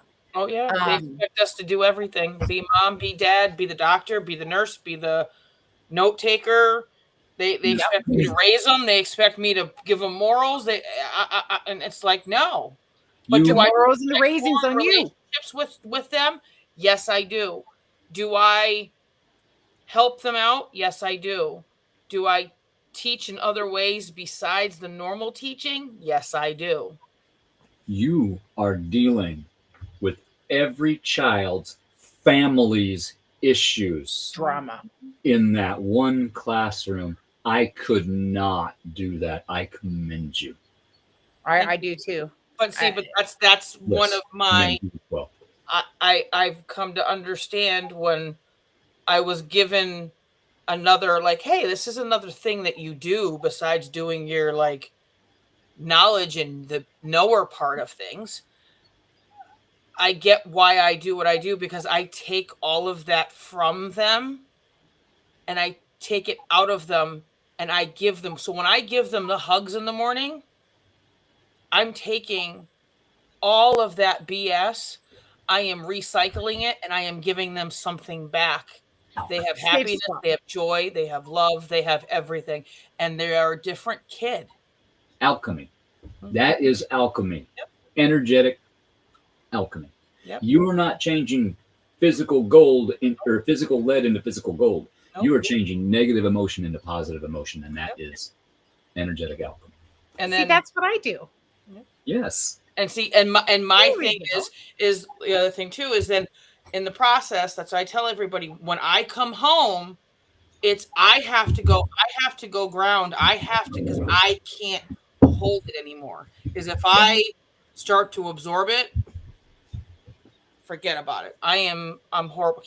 And that's been like one of my toughest lessons because I'm like, then it's Keith's like, what's up? And I'm like, nothing. And he goes, it's not yours. And I'm like, shit. I'm like, I thought, you know what I mean? It's a tough lesson to learn to let all of it go.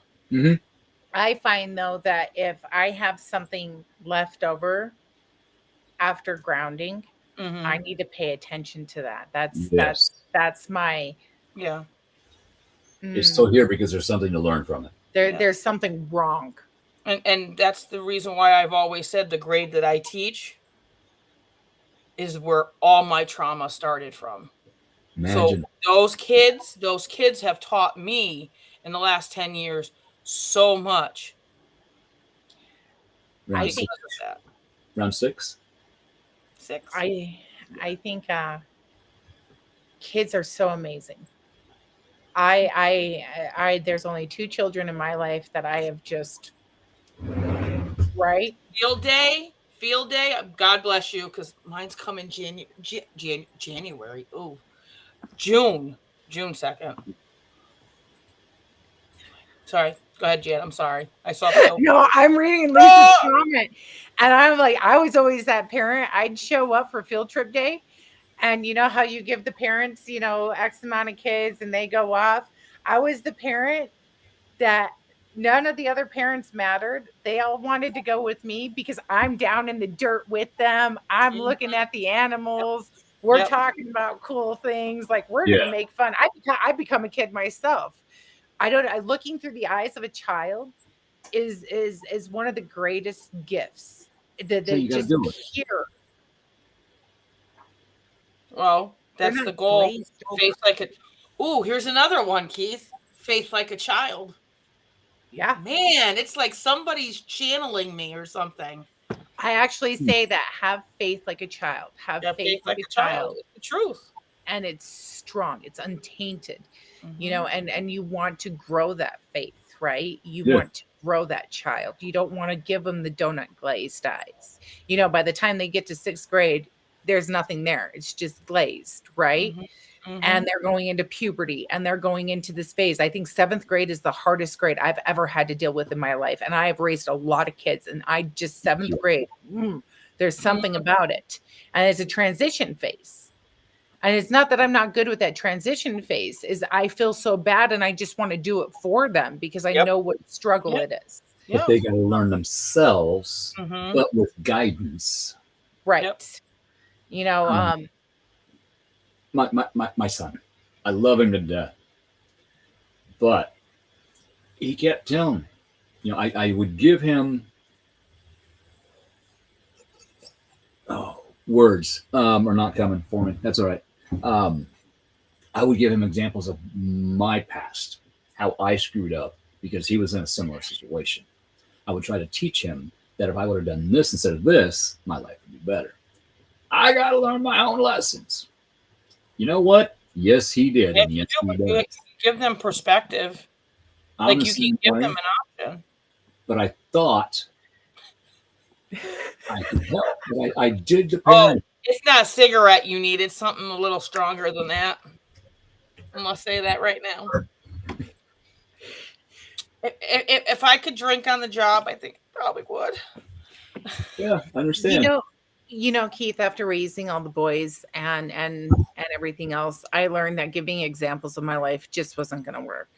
So I sit down and I look at, say, your young adults, your younger kids, they need to figure it out for themselves. Absolutely. So what options do you have? I'm not going to give you the path that I took. I'll give that to you later after you've learned your lesson. Yeah. But what path are you going to take? What are your options? You feel like there's no options? So let's talk this out. That's when we have to be like I said before, that's when we become as parents, we're their guidepost. And that's, it's important. It's important to, hey, well, if you're going to choose road A, fine, that's good. But when we're done with A, I'm gonna be meeting you there at that same spot, and I'm gonna say, "Hi, I've been waiting. It's been a long road, wasn't it? But if you did it this way, after you did it, if you did this, this, and this." I always say that kids are a reflection of us too. Oh yeah, You know, 100%. I mean, Yes. your kids are 100. I run across like parents of teenagers. Well, I don't like my child. Well, obviously, you wouldn't have liked you either at that age, and they just kind of, well, that was kind of mean. That was kind of snarky. Well, no, it's true. Your True. Yes. kids are a reflection of you. Like you what you project, what you show your child. So if you don't like it, then you need to change it. We And learn then from your our parents. children will eventually change. Mhm. You're because all they have is you as an example. You and maybe the other parent or grandparent or whatnot. All they have is that example. So if you don't like the way your child is, you need to look at you. You don't like the way your Yes. teenager's handling things. How do you handle things? I'm going Yes. to always put it back on the parent. Always. Yep. So We were raised by people that had unhealed traumas Oh. because they didn't know how to heal them. And they were raised by people that had unhealed traumas that didn't know how to heal them. We have so many more tools to use now to help heal our traumas from our past. I mean, And every generation breaks a generational curse somehow.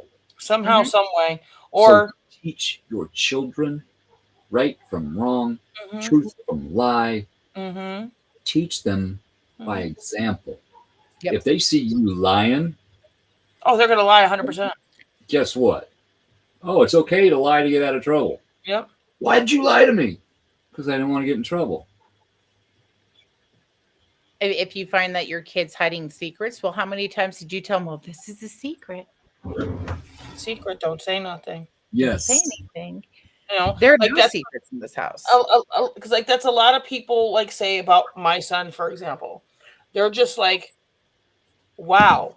They're just impressed, and they're like, oh, like when they look at like there's little, say me and Kelly, they'll be like, oh my God, you guys are great parents. Like he's a great kid. You've fed into him, and you've done this and you've done that. And I go, because when I was pregnant with him, I said it ends here. I want my future, his future, my future lineage moving forward to have all of this great things and feelings and opportunities and just how to be happy, opposed to all of my past. Because that's why I say, like with me, I came here, and when I mean like my lineage, like I have came and I have cleared everybody's karmic debt, everybody's that, as far as back to probably the beginning of time. Let's just put it that way. That's Yeah. how I've cleared it all. So he doesn't have any of that shit. He knows he's loved. He knows he's appreciated. He knows he can do whatever he wants if he puts his mind to it. And I Yes. have a great damn kid. Yes, you do. He's 17 years old, and he may be, maybe he is an old soul, because I know he's an old soul. And things that he does, it's not normal. Like the way he thinks, it's not a normal 17-year-old. And people kind of go like, where does he get that from? And I go, gets that from his third great grandfather, because I can tell you that's why, because that's something he would have done or he would have said. Mhm. And he stops me in my tracks. Some things that he chooses, like last weekend. I don't know if I could have done what he did as a kid, as a 17-year-old kid. He helped his best friend in a tough time, stood up against everybody and said, no, you're not doing this to yourself. Went down to guidance to report that he was going to make the biggest mistake of his life. Today, he ran into his friend, and his friend said, I'm sorry for putting you in that predicament, but thank you for saving me. Yay. Yay. Right. I can't not say that. That's why I tell everybody, I go, I must have done something right, because Yes, absolutely. you know what I Me mean? too. Letting go. All of us. We've all Letting done go. something. Yeah. Letting go is the right thing that you did. Mm-hmm. And then another thing that people don't realize is that parenthood is terminal. Once you catch it, it doesn't end. And I've been put I've been put in predicaments with my adult children to where I've had to go. They were fearful in telling me that what they had done wrong, and they were holding on to it. And I just kind of went, you know what? It's okay, buddy. You don't hate me for it. No, my love's unconditional. Yep. I understand why So this you happened. learn from it. You don't Right. you don't stop being just because your kid turns 18 and by government standards he's an adult. I mean, I'm 47. My mother, she's still my mother, Yeah. and guess what? She goes, I'm still gonna box your ear if you do Yep. something wrong. Just because you're not a little kid anymore, I'm your parent, and even after I'm gone, I'm still gonna be there to box your ear because it doesn't stop. Right. I think the greatest thing as a parent is that my children can come to me as adults and can discuss things that they've done wrong. And here I am. I'm not going to run and go tell everybody.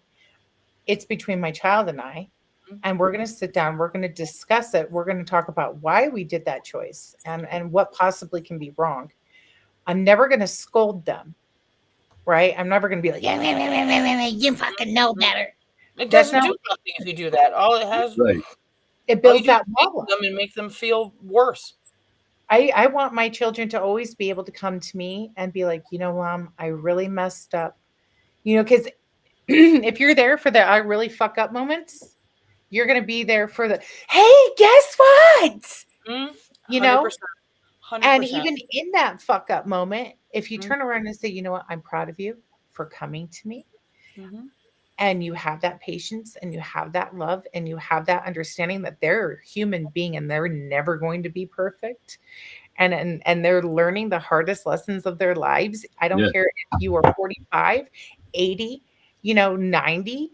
I really don't care.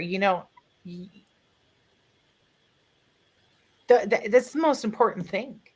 Yep. That's why I I tell mean, them, I go, I'm gonna love you wrong, right, or indifferent. Yeah. yeah, amen. I'm gonna love See? you at your worst, and I'm gonna love you at your best. And if you're not sure about yourself, I'm still gonna love you. Right. I have enough love for you to love you through the hard times. Yes. And even with our children, we have to love them where they're at. You Exactly. can't sit there and say, "Oh God, you could have done so much better." Oh, All that no, does you is say, cause more trauma, and those are bags. Those are bags from your childhood that somebody placed on you or Mhm. made those bags. And and that's why I tell everybody, when you drop them, you need to drop them, and you're not picking them up, because if you pick it up and you say that to your child, all you just did was here's everybody's trauma from every lineage, bang, and now it's yours, and now I'm free of it. and No, that's unfair. that's Yeah, really ain't unfair. right. It sucks. Ain't You right. know, I just being a parent's the greatest gift. I was never supposed to be a parent. I was never supposed to be a mom. And here I am blessed with a house full, a Mhm. hotel full of kids. Some that I gave birth to, some I did not give birth to, some I've just helped along the way. But anytime this phone rings and I hear, "Hey mom, all right, what's going on?" Yeah. Exactly. Let's work through this. We got this. And still, till this day, what are your choices? What are your options? Well, what would you do? If they ask me what I would do, I will tell them what I would do in this situation. But I'm not going to be like, well, kid, this is what I would do. No, you need to make those decisions, and you need to have confidence in your child that your child's going to make a decision no matter what. Your child made a decision. Mhm. Of course. And I'm proud of you for making a decision. Whether it's right or wrong, you at least made it. Because I tell you one thing, my daddy always said, you don't want to sit on the fence post Either because nobody ain't going to want that afterwards. right. Either decision you make, you still get to learn from it if you allow yourself. Yeah. Right. And allow yourself that forgiveness. And I found that my children have come to me for my forgiveness for certain things. And I've told them it's not my job to forgive. It's just my job to love you through it. Mm-hmm. If I have to give out forgiveness, if you say I'm sorry and you truly mean it and you show me that you mean it, then it's done. It's over with. I'm just going to love you through it. I mean, you have to admit that you're wrong, though. Yes. Yeah. Because that's your consequence. I'll ride that consequence out with you, though.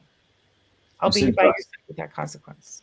If we make a decision and it's not the right decision, we also have to be able to say, hey, I didn't do that right. I apologize. I'm sorry. And you have to forgive yourself for doing that, but you need to learn from it. And not do it again. I mean, again, I'm just going to pull this out. This is like weird that this happens. I am loved. I am worthy. And I am what, Keith? What's that third one? I am. What was that? What are those three? Come on. I am worthy. I am loved. And I am healing. Healing. I tell myself that every day. I am healing. Those are the best three affirmations ever. And I'll say it, shameless plug. Thank you, Spirit Mechanics. There you go. I am who I am. I am nothing more. And I love me for who I am. And tomorrow I will do better and I will strive better because I love me and I love me so much that I can spread that love. Mm-hmm. You know, if you can't love, I always say, if you truly do not love yourself, then you truly do not love another. You can't. And you truly can't help anybody if you don't love yourself. Right. You can't. It's impossible. To this day, even though I've been on a 6-year healing journey with myself, I still have flaws. Mm-hmm. I openly admit that to myself. They are mine. They are my flaws. I'm not done with them yet, and that's okay. But how many times does somebody say, Keith, I love you for your flaws? I don't love you for your perfections. I don't love you for this or that. I love you because you are flawed. Mm-hmm. And I'm proud of you because you can admit your flaws. Mm-hmm. So therefore, I'm going to love you even more for your flaws. Mm-hmm. I'm not going to love somebody for their perfections. I'm going to love, that's selfish. And perfection is not unconditional. Yeah. Perfection is an illusion anyway. People may think they're perfect, but there ain't nobody perfect. There's no such thing as nobody. Perfect. Nobody. No. And that's okay. But you got to look at whether or not you can get along with a person. Do you want to accept their flaws? Are you okay with these flaws? Are these flaws repeating cycles that are not going to be worked on? I'm looking forward to working on some of my flaws with another individual because that support would be greatly appreciated. Mm-hmm. It would. Well, hi, buddy. Speaking of support from another, imagine that timing. That's the one. That's my buddy. He can be an asshole, but he's a good kitty.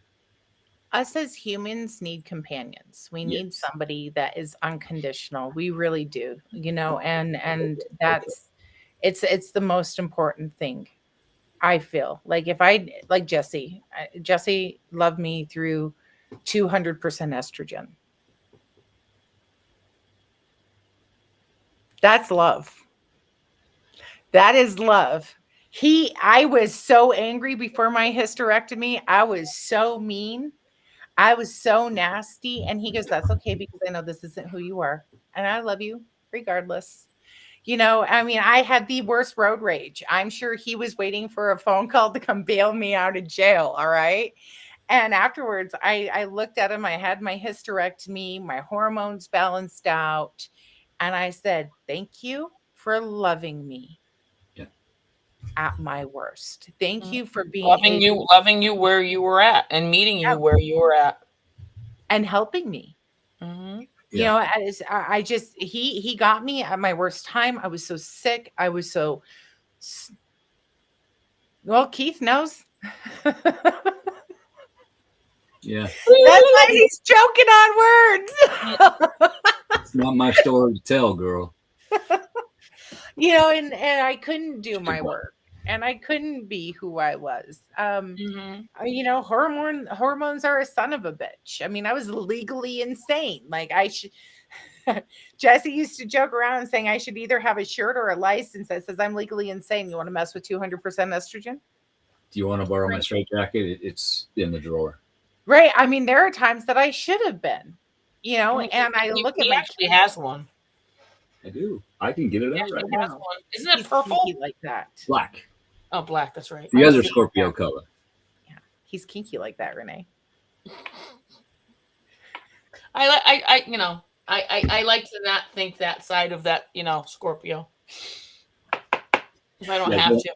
Don't get in here. Do not. I mean, I have once or No twice. judgment. But that one door, do not open that one door. No, I'm not No going to scratch judgment. that door. Not scratching at that door. No judgments.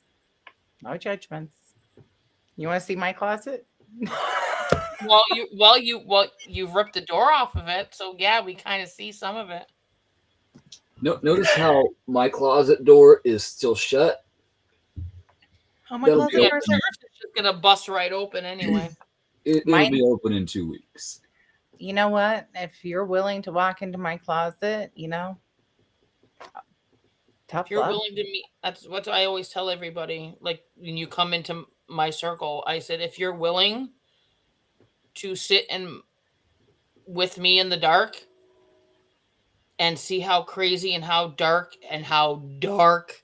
I get, and if you can still be there and help me towards that light, then you can handle any part of me. I will be your moon. Mm-hmm. I will be that light. I don't care if it's a full moon, shining bright, or a new moon with just a little sliver. I will be your moon. Yep. And there's times you have been. And there's some days I can be a sun. Your sun. Yep. Too. The sun, not sun, but sun. Bright, warm. That is my favorite childhood song. Skinnamarink Dinky Dink. I love you in the morning. I love you in the afternoon. I love you in the evening under the shimmering moon. Yes. Yeah, I will love you through and through.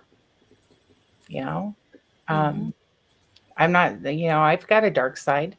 I always, I get frustrated with people. I'm working with energy. I'll use this as an example. Negative energy is an addiction. So Yes. I will meet you at your negative energy and I will help you filter it out slowly, right? Because I don't want you to grab a hold of that again. I'm gonna kind of give you the guide points and everything else, but I'm gonna turn. And this is something I talked to Keith about. I'm not gonna go in and I'm not gonna say, okay, I'm gonna hit you with this white light and I'm just gonna take everything away because you're just gonna want that dark again. So I will meet you at your dark. I will help filter it. And as I filter it, I'm slowly going to add light to it. And slowly, slowly, slowly. And you know what? When you get to that gray period, that's up to you. That gray period is all you. When I'm doing Reiki on a client, if I remove an attachment, that's going to leave a little bit of a dark void. What do you fill that with? Light. Mm-hmm. Okay, hey, here's a different thing to put there for right now. Let's see how that feels, and let's see how you work with that, and let's talk in a couple of days. Mm-hmm. How you doing? Well, I don't know why, but I feel good. Hey, that's awesome. Or things got worse. Okay, let's look at why things got worse. What happened from when you left my house now? Let's look at the process and let's work through it and let's resolve the situation. We're learning. I'm learning. The client's learning.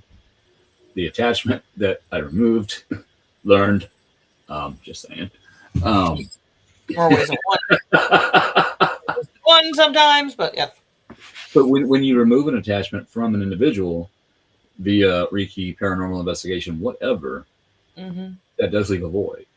And if you don't help them with that void, they can pull something back that's worse than what removed. And you help them, but yet all of a sudden their life is so much worse. And who are they going to blame? Us, because we're the ones that helped them. Clients will expect everything to be done and over with a snap of fingers. And clients sometimes we have to hand them homework and they have to do the homework. And if they don't do the homework, you're not going to heal yourself.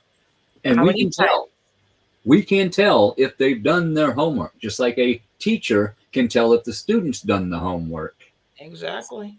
One thing I will tell everybody: do not lie to your therapist, to your Reiki healer, to your paranormal investigators. We need all the honest information that we can get in order to help you. And if they're a good paranormal investigator, if they're a good teacher, if they're a good psychiatrist, there is no judgment. There's just understanding that we're all human and we all make mistakes. Yep. And how many times as clients we have that we take something and something worse just comes because it's waiting around the corner. Yes. Yeah. It's not there during the investigation that we're doing. Mm-hmm. But it has been in the past.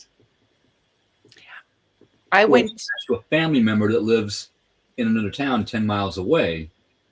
Oh, I'm waiting to get my chompers on you, but there's something in the road. What do? We remove what's in the road. And then, boom. All right, we need to go back. And there's nothing wrong. If you help people on a case and you got to go back, there's nothing wrong with that. There's nothing wrong with that. Absolutely. And something Chris just said, I don't want to. It's scary. Change is scary. It's absolutely terrifying. You know, and it's scary. We don't know who we're going to be afterwards, right? We are so comfortable with who we are. And we're so used to that routine. And to get, you got to get uncomfortable. If you don't get uncomfortable, you're never going to be able to make that change. And you're just going to continue, like I said earlier, take that demon and pull it back out. And I can even go through with like, so she just stole the bag of chips. Did you see that? Mm-hmm. Gonzalez just went by me. Yep. And I was just going to say that. I was like, oh, there goes Speak Gonzalez. Crumbling her bag of queso chips. I can go in and like, okay, so I went to a specific location. I'm not going to give anything. And I knew exactly when I got there what I was dealing with. And it wasn't nice. Okay. And I'm not no douchebag with glasses that wears a backpack and likes to go on adventures. Okay. So, And wears black? ZB. Oh, you mean Frodo Baggins? ZB. Yes, and everybody knows that Frodo means dickhead, right? So anyways, just in case anybody our opinion. And in my professional opinion, Frodo, that kind of like isn't a good thing. We should just name him. I can't say it. It rhymes with Frodo, but douchebag with glasses that likes to go on adventures. I can't say it, but there we go. I'm sorry. Keith got it, but I can't say it here because we'll definitely get flagged for that. So, but I actually was dealing with something of that realm. Mm-hmm. All right. And here we're blowing the closet doors off, right? We're talking about, you know, that we go through and why we are where we're at. I have the ability to know something. I may see it. I may smell it. I just may get the tingly pricklies, right? Like I know what it is. And until I take care of it completely, do I get to see the whole thing, right? Mm-hmm. And I contribute that to if I knew what I was going up against. Okay. I always say, God, I know you put me here for a reason. I know that there is nothing that I can't do. If you put me here, I know that I have the ability to do that, right? So, I opened it all the way. God forbid. So, I just love that. It was like, can you help me, Mom? Can you help me? Sorry. I think she was just asking, and I'm just like, shh. Yeah. Hey, you. So, I can go in and I can clear something out. And I cleared out this nasty thing, this god awful nasty thing. My whole team saw it. My whole team felt it. At one point, one of my team members went, "Are you kidding me? She's just going right after it. Like, does she have any fear?" And I'm like, "Come on, let's go. I'm going to take every single piece of you and I'm going to put you back where you belong. You ain't going to hide from me." That shocks them. Mm-hmm. It does. Mm-hmm. It does. I'm a shocking individual. What? And that helps to sever that energy connection from that client. They're not used to that. They are used to people being scared of that. I You always walk in with confidence. can you say hello? Can you give me a sign you're here? Oh my god! Like, okay, all right, sweet, you're here. You see that? They just threw that at me. Yeah. Maybe the spirit of the old man was embedded into this fly. What should we do with this fly? That's an orb. Chomp, and I need it. You get a frog. So, anyways, You got can't believe I just did that. So, I am me. But then people get, well, it's back. Oh, we're still having this. No, you're not. Sound like a client, Keith? Like, classic example. Ladies from overseas, I helped. She honestly had paranormal activity going on. So I removed what was there. I was trying to help her with aftercare and whatnot and learning. And every day, it's back, it's back. So I would look. Either A, nothing was there, or B, it was something different. So I removed it. And it got to the point after a few months that I had to say, hey, let's look at something. What kind of, and I did this before I even ever helped her. Okay, let's look at your medications. Have you had your doctor look at the things since this has been removed? No. Okay, do me a favor, because at this point, I can't help you anymore. You need a different kind of help, and then we'll go from there. So will you do me a favor, go back to your doctor, get reevaluated, wait 30 days, and then get back a hold of her. I don't want to go back to my daughter. Later, she got a hold of me, and guess what? Everything was great. And I looked, and nothing was there. And she's doing awesome to this day. So This, sometimes when an entity is affecting you, it affects you. And then when that entity is gone, you may no longer need medications, but you still need to be evaluated. Disclaimer, I am not a doctor. I am not a psychologist. This is my opinion and my personal experience. see, and in my, okay. Keep an open mind.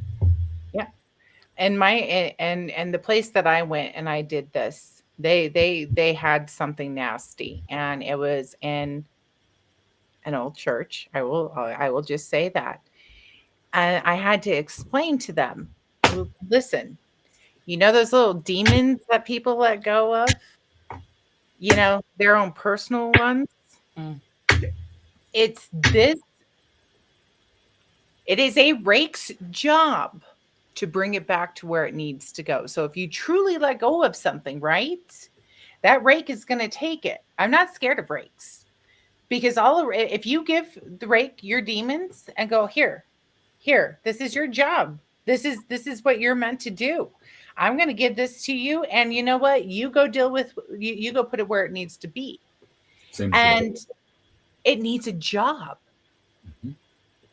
But I'm telling you, what the rake is scared of is gone. So therefore, there is nothing to fear out of this. You are making a bigger deal out of it. So you see it. So it's there. Well, yeah, it's looking for something to do. So you know what? You need to give it back its job. You need to say, you know what, honey, your presence is not, this is a decommissioned church. You know, you've taken care of everything. I know you're kind of lonely. You know what? You are free to move on. I set you free. I set you free. You go find another place. Exactly. You know what? Go take a nap. Go on vacation, dude. Like you're good. Or you can sit down and say, oh, well, you know what? I have my own personal rake now. And guess what? Guess what I have that I need to let go of? And then you just give them your, and then you turn around and be like, if you want to hang out, because I know I'm going to have some more BS in my baggage, coming next week, I get a family reunion, you can just sit down with me and I'll tell you. But don't be afraid of it, because a rake's job is just to rake the shit, right? Mhm. Like, just Same thing with a quote demon versus a daemon. right. A lot of people don't know that daemons are a thing, and they look a lot like demons, but they are here. They have a job to do. Yep. They keep a balance. To keep that demon down. Difference is you run into a demon, which very seldom happens, just saying, it's going to attack you. Mhm. A daemon will look at you. You stay over there. I'll leave you alone. Respect me. We're good. Mhm. Cool. However, if you go running up to that daemon with a voice recorder, start asking questions, guess what? Poking it. You're Yeah. going to get hit if you poke it. It is here to do a job. Yeah. That's it. They can be your friend. They can be your helper by accepting things that you pull, because that's their job. They're sitting here pulling stuff that's not supposed to be here, hanging it on an assembly line, and sending it back down to where it needs to go. So, hey, buddy, you want this one? Yeah. Okay. You want this one? Nope. That goes up there. That goes down there. Cool. Thank you for that. I've literally asked a daemon to come in to help me and assist me with something. I give it their respect. I had dealing with the womb donor. There was certain things that she did that she should have never done. There was a group of people that did it, and I can tell you full well, I have seen what a possession looks like. Okay, a hardcore one, from the way that they looked before, the night before, to the next morning. All right, and more than one took place that night. And this is something that I don't pull lightly. But I had to go in, and I knew it was wrong, and I had to ask for help. So I've literally asked Damon to come in and say, hey, we got some things that aren't supposed to be here. This is not like, I can handle this. It's going to take a lot out of me, though, and I'm going to need some help. Mhm. Can you help me, please? And if they're not willing to take the help, can you at least make sure that it's not going to affect anybody else and it's just going to affect them? Can you help protect their family? Can you help protect those that were there that night? And can we get these doorways shut? Do you got friends? Like, I mean, sometimes we have to balance the line between. I'm not one of those that I'm always going to go to the light, because sometimes the light doesn't work. Sometimes the light's like, no, you know what? I'm not touching this. And I have to go, hey, did you lose something? I need that one, and that one. Let's go. We need to know. Light worker. Love light, blah, blah, blah. Okay. The fluffy bunny shit. You don't know how to work with the dark, You can't do it. No light worker. And you don't process or work right. Sorry. You got to be able to work with both. You have to have gone through both in order to help people, because you need to understand where that person is in their darkness, where that entity is in their darkness. An entity can look dark, but it may be able to bring you the light. You need to be able to tell the difference in the energy. Should I work with this entity? Should I not? Your gut will tell you, walk away. Cool, I'm out. Proceed with caution. Cool. Get to know this thing. Cool. I got a buddy in my backyard that used to knock the shit out of me, used to knock the shit out of my dad, used to knock the shit out of my grandpa. It was a blood curse. Guess what? We figured it out. And now he helps to protect the other fae on the land. He helps to keep things from coming in. Now, if you see this thing, I did. I said it. He's laughing. You would think it's a German. Oh, it's not. It is big. It is scary looking, but he can change form also. You know, I love exorcist movies. Okay, because they show this priest coming in, right? And it's just God, brimstone, blah, blah, blah, blah, blah, blah, blah. But did you ever ask the exorcist how the exorcist got to that point? Have They you went through ever, some- you know what I mean? Like, They why? went through some shit. That's right. And they've made an agreement, okay, So others. to send that, whatever it is, back to where it belongs. So they are not just calling upon God and Jesus and all of this. No, they're basically saying, okay, this is not your realm, but I need to open up that doorway so you can go through that doorway. So Mhm. they have to literally on hell's door and be like, hey, take this. Like, I see you. I'm not afraid of you. This is not where you belong. Right. And Yep. I'm one of those that there is a difference between the devil and Satan. There is Yes. a clear difference. Okay. Yes. One is a fallen angel, and 100%. the other one is the complete opposite of the light. So if you understand that, and you can understand that Satan wants to send everything up there and the devil is to keep everything balanced, you know to knock on the devil's door because the devil has the power to take it back to Satan. Mhm. Plain and simple. So that exorcist, you know, in these movies has to accept both realities and truly understand both realities, right? And both sides. And they have to have that balance. Your exorcist is not 100% light. They are gray right down the middle. And that Yes. is what everybody that works in this line of field needs to be is gray. And you need to be comfortable with getting uncomfortable. That. Yep. 100%. Lucifer. Lucifer. The name actually means light bringer. Where is he? Morning He is star. dark, but he is the light bringer. Jesus was also called what? The light bringer. Light bringer. That's right. So when you're comparing Yep. Apples to apples. organized religion says Lucifer is the devil. No.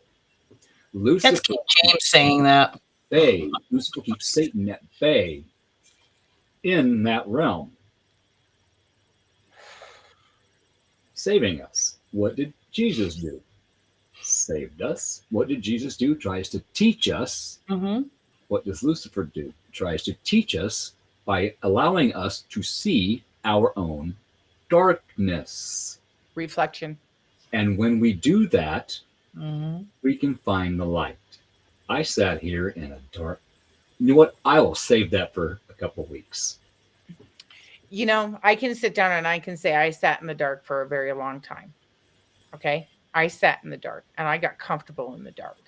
All right. And you know what? The devil has temptations. The devil is there to tempt you. Yeah. All right. And that temptation is, do you really want to? And it should not, you shouldn't be like, oh, yes. You should be like, you know what? Uh, Why you got to play games with me? Yep. I know what is right. He is there to test your morality.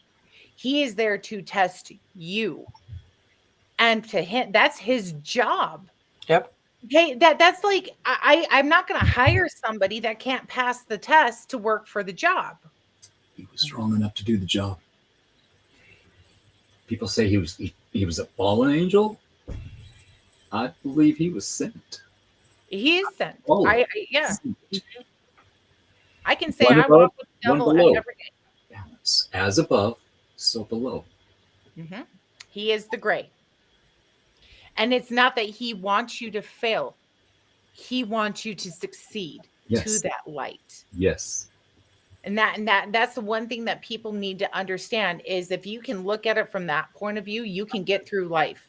Okay. The devil's going to whisper in your ear every day.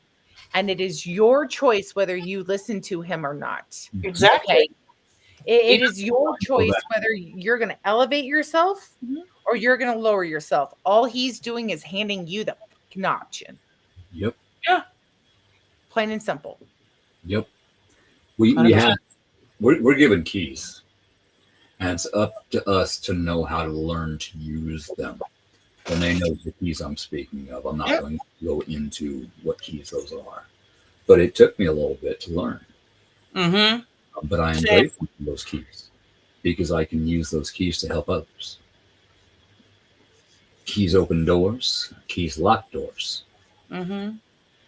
We get to decide. Sometimes we need to ask questions in order to decide which key to use. You need to We ask also have to accept the answer. which locks do I need to open? Which locks do I need to shut? It's a lifelong process. You know, and that's so Yeah. true, you know, and asking it, you really need to accept the answer. You need to accept the answer, whatever it's going to be. Just because you don't like what you hear, tough shit. That is the answer, and that's the way it's going to be. And it's up to you whether you're going to follow through with that answer or if you're going to turn. And if you turn away from that answer, it's just a slap. It's a slap in the face, and then you reap what you sow, Yes. right?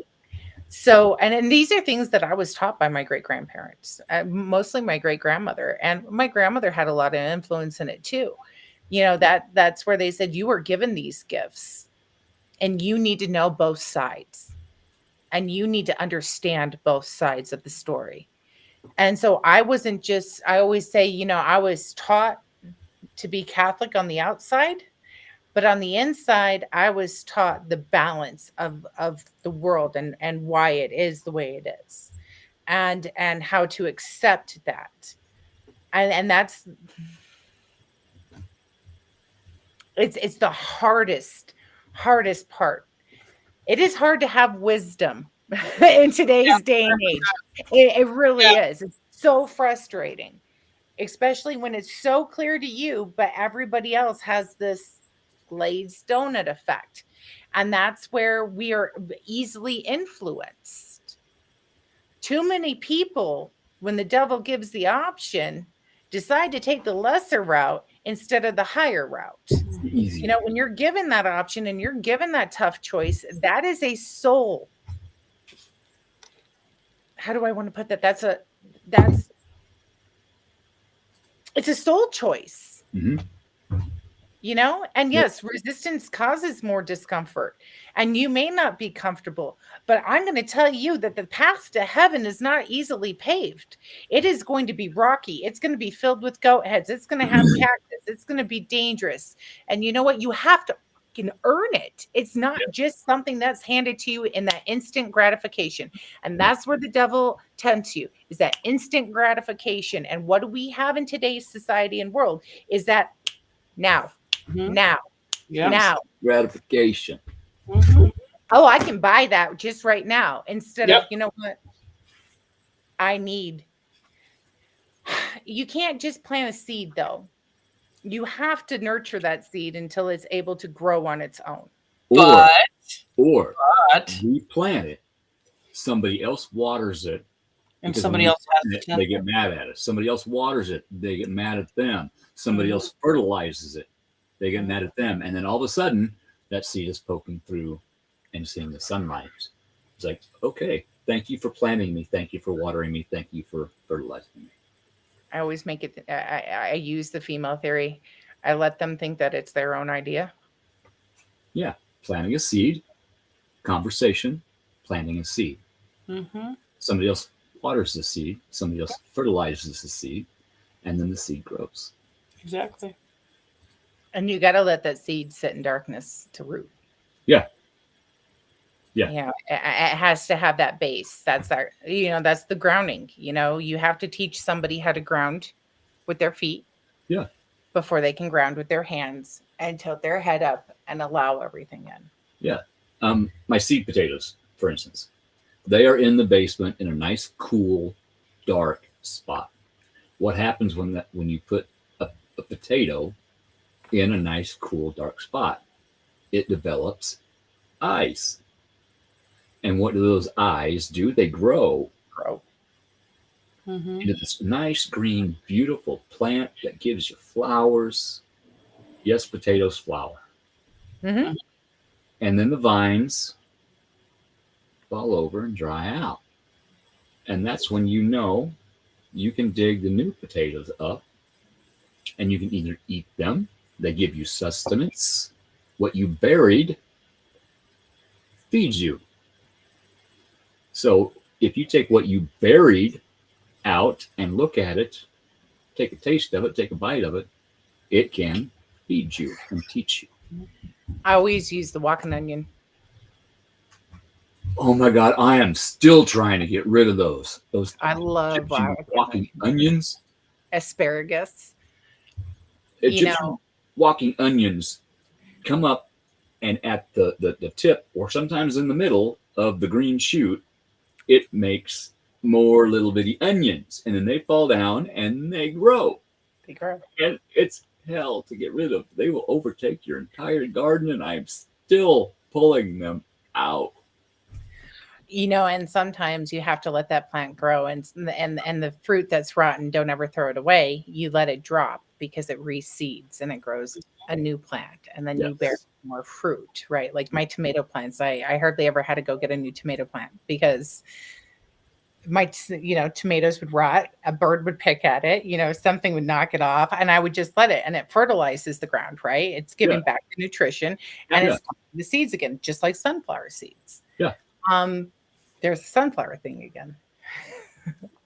Let's leave Kansas out of this. You know what? Sunflowers are interesting. Sunflowers soak up radiation. They turn with the sun. Yes. They always look at the sunny side of things, right? They always, they're the best food for birds. They're the best food for bees. Sunflowers are an absolute necessary. And you know what? If you're afraid of radiation, just go plant sunflowers in your front yard, in your backyard, and surround your fields with them. Yep. Honestly. Because guess what? My kiddies planted for Mother's Day to give to their mothers. Sunflowers. Yep. And they all come got in a package of sunflowers to go grow at home. And I think and sunflowers come in more than just yellow. They come in orange and they come in yellow. Purple. And then they come in all sorts of varieties, you know.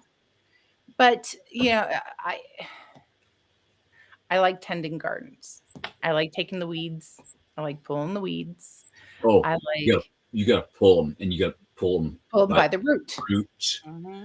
Because it's like predator, grabbing his prey and ripping the spine, the skull out. And guess what? I got my weed. Yes, actually, if you look up sunflowers, we all know the nuclear explosion that, Chernobyl and everything else. They planted sunflowers, and the sunflowers literally absorb the radiation, and they turn the radiation into fresh oxygen. They clean the soil. They're a great filtration system. Hemp also. Hemp and thistles. Wild hemp, yes. Yeah. That's why I guess I always go to the sunflower analogy. Sunflowers are just absolutely 110% necessary. Mm-hmm. Yes. Oh, no. No. No. No. No. Listen, her and I had this discussion. There it is. All right. Be cooler if you did. Don't feed into this, okay? Because she's going to call me after the show and she's going to be like, I told you. I'm going to be like, yeah. It's not the first time I've heard that, just saying. Well, we do drop some knowledge. We do our best. A lot of knowledge to drop some, We do our best to. We do this to help others, but we also do this to help ourselves because we get to hear each other's stories and we get to read your comments and your questions. And sometimes we get to learn from you as well. And I'm all about learning. Yeah. I'm one of those, if you guys have something that, you want to teach me, if you got a problem, I'm willing to learn about it. Yes. Unless it's math. If it's numbers, screw you. I'm not doing it. I got the numbers. But on that note, ladies, it is 9:30. 10 o'clock is my bedtime, so I can get up and go to work. So I would like to take this moment and thank everybody who has joined us. Thank you. Thank you. You are the reason why we do this. We would not be here without you. I appreciate every single one of you guys, and I love you where you're at. Yes. Please share. Sharing is caring. Gets us out. Lets us help more people. Unless Go it's an like STD. the Riff Nation Network on Facebook, YouTube, Rumble. We are on all of them. Also, the Otter's Den. Yes, Otter's Den. Facebook, Big one, Otter's YouTube, Den. Rumble. We would love for you to hit that subscribe button, hit that bell. That way, you know when we're coming on. You get that notification. Yep. And because a lot of times, the F platform, the one that starts with F, doesn't put us out like it used to. So follow us wherever you can. It's appreciated. And thank you. 2 weeks. Thank you. Yes, 2 weeks. 2 weeks. And in 2 weeks, It's the my Otter's turn Bird. to rip that closet door off until my Cleaning it. and I have ripped the closet door off, and then my son put it back on, and I took it off again, and he put it back on, and then I cut that into 3 pieces and said, "Now put it back on." He wasn't happy. Neither was my ex, but that's another story. But we're just going to gently open it this time. Yes, because there's a lot that comes out of that closet. Oh, and a lot of things I found that you didn't know about that were in those closets because it was that house. Yeah, not wrong at all, and it's appreciated. And I do have my notes somewhere. No, and that's weird. I found the notes yesterday. Yay! Because I know mine are somewhere. I just don't know where. So keep those handy for 2 weeks. But then again, it's all up here. We're women. We're elephants. We never forget. It'll be interesting. That's all I'm gonna say. Just get your straitjacket out. It's in there, and I may have it on when I log in for that show. Just saying. Oh my God. Just as long as you're wearing pants, we're good. I'm not wearing pants. I'm wearing shorts. So, are you wearing a skirt? Jeans. I knew he was in a skirt. That's the reason why he hasn't stood up this time. I got jeans on. They're not pants. They're jeans. Your pantaloons. No. No. You know what? I'd like to see some MC Hammer. Some parachute pants. Can't touch this. I used to have parachute pants when I was a teenager. Oh, me too. I still they're back in style now. They're selling them in the stores. Windbreakers. To see the windbreakers. Break some wind in those. No kilts. Little breezy. Don't ask me how I know. Aye. On that note. We will see you in 2 weeks. Next Monday is me and Joni with the astrology. In other words, what is actually going on up there. And we'll talk to you about the past couple weeks and the future couple weeks and how to apply that to your life in order to help yourself get through it. And right now, we need it because we're going through a lot. So be sure to tune in. We are now every Monday night. Every other is me and Joni. Every other is us three. We chose to pick the first 3 shows to rip our own closet doors off, and then we'll see about getting some guests on and see where we can go. So thank you all. I am going to hit the closing show, and we will see you later. Bye. Nice.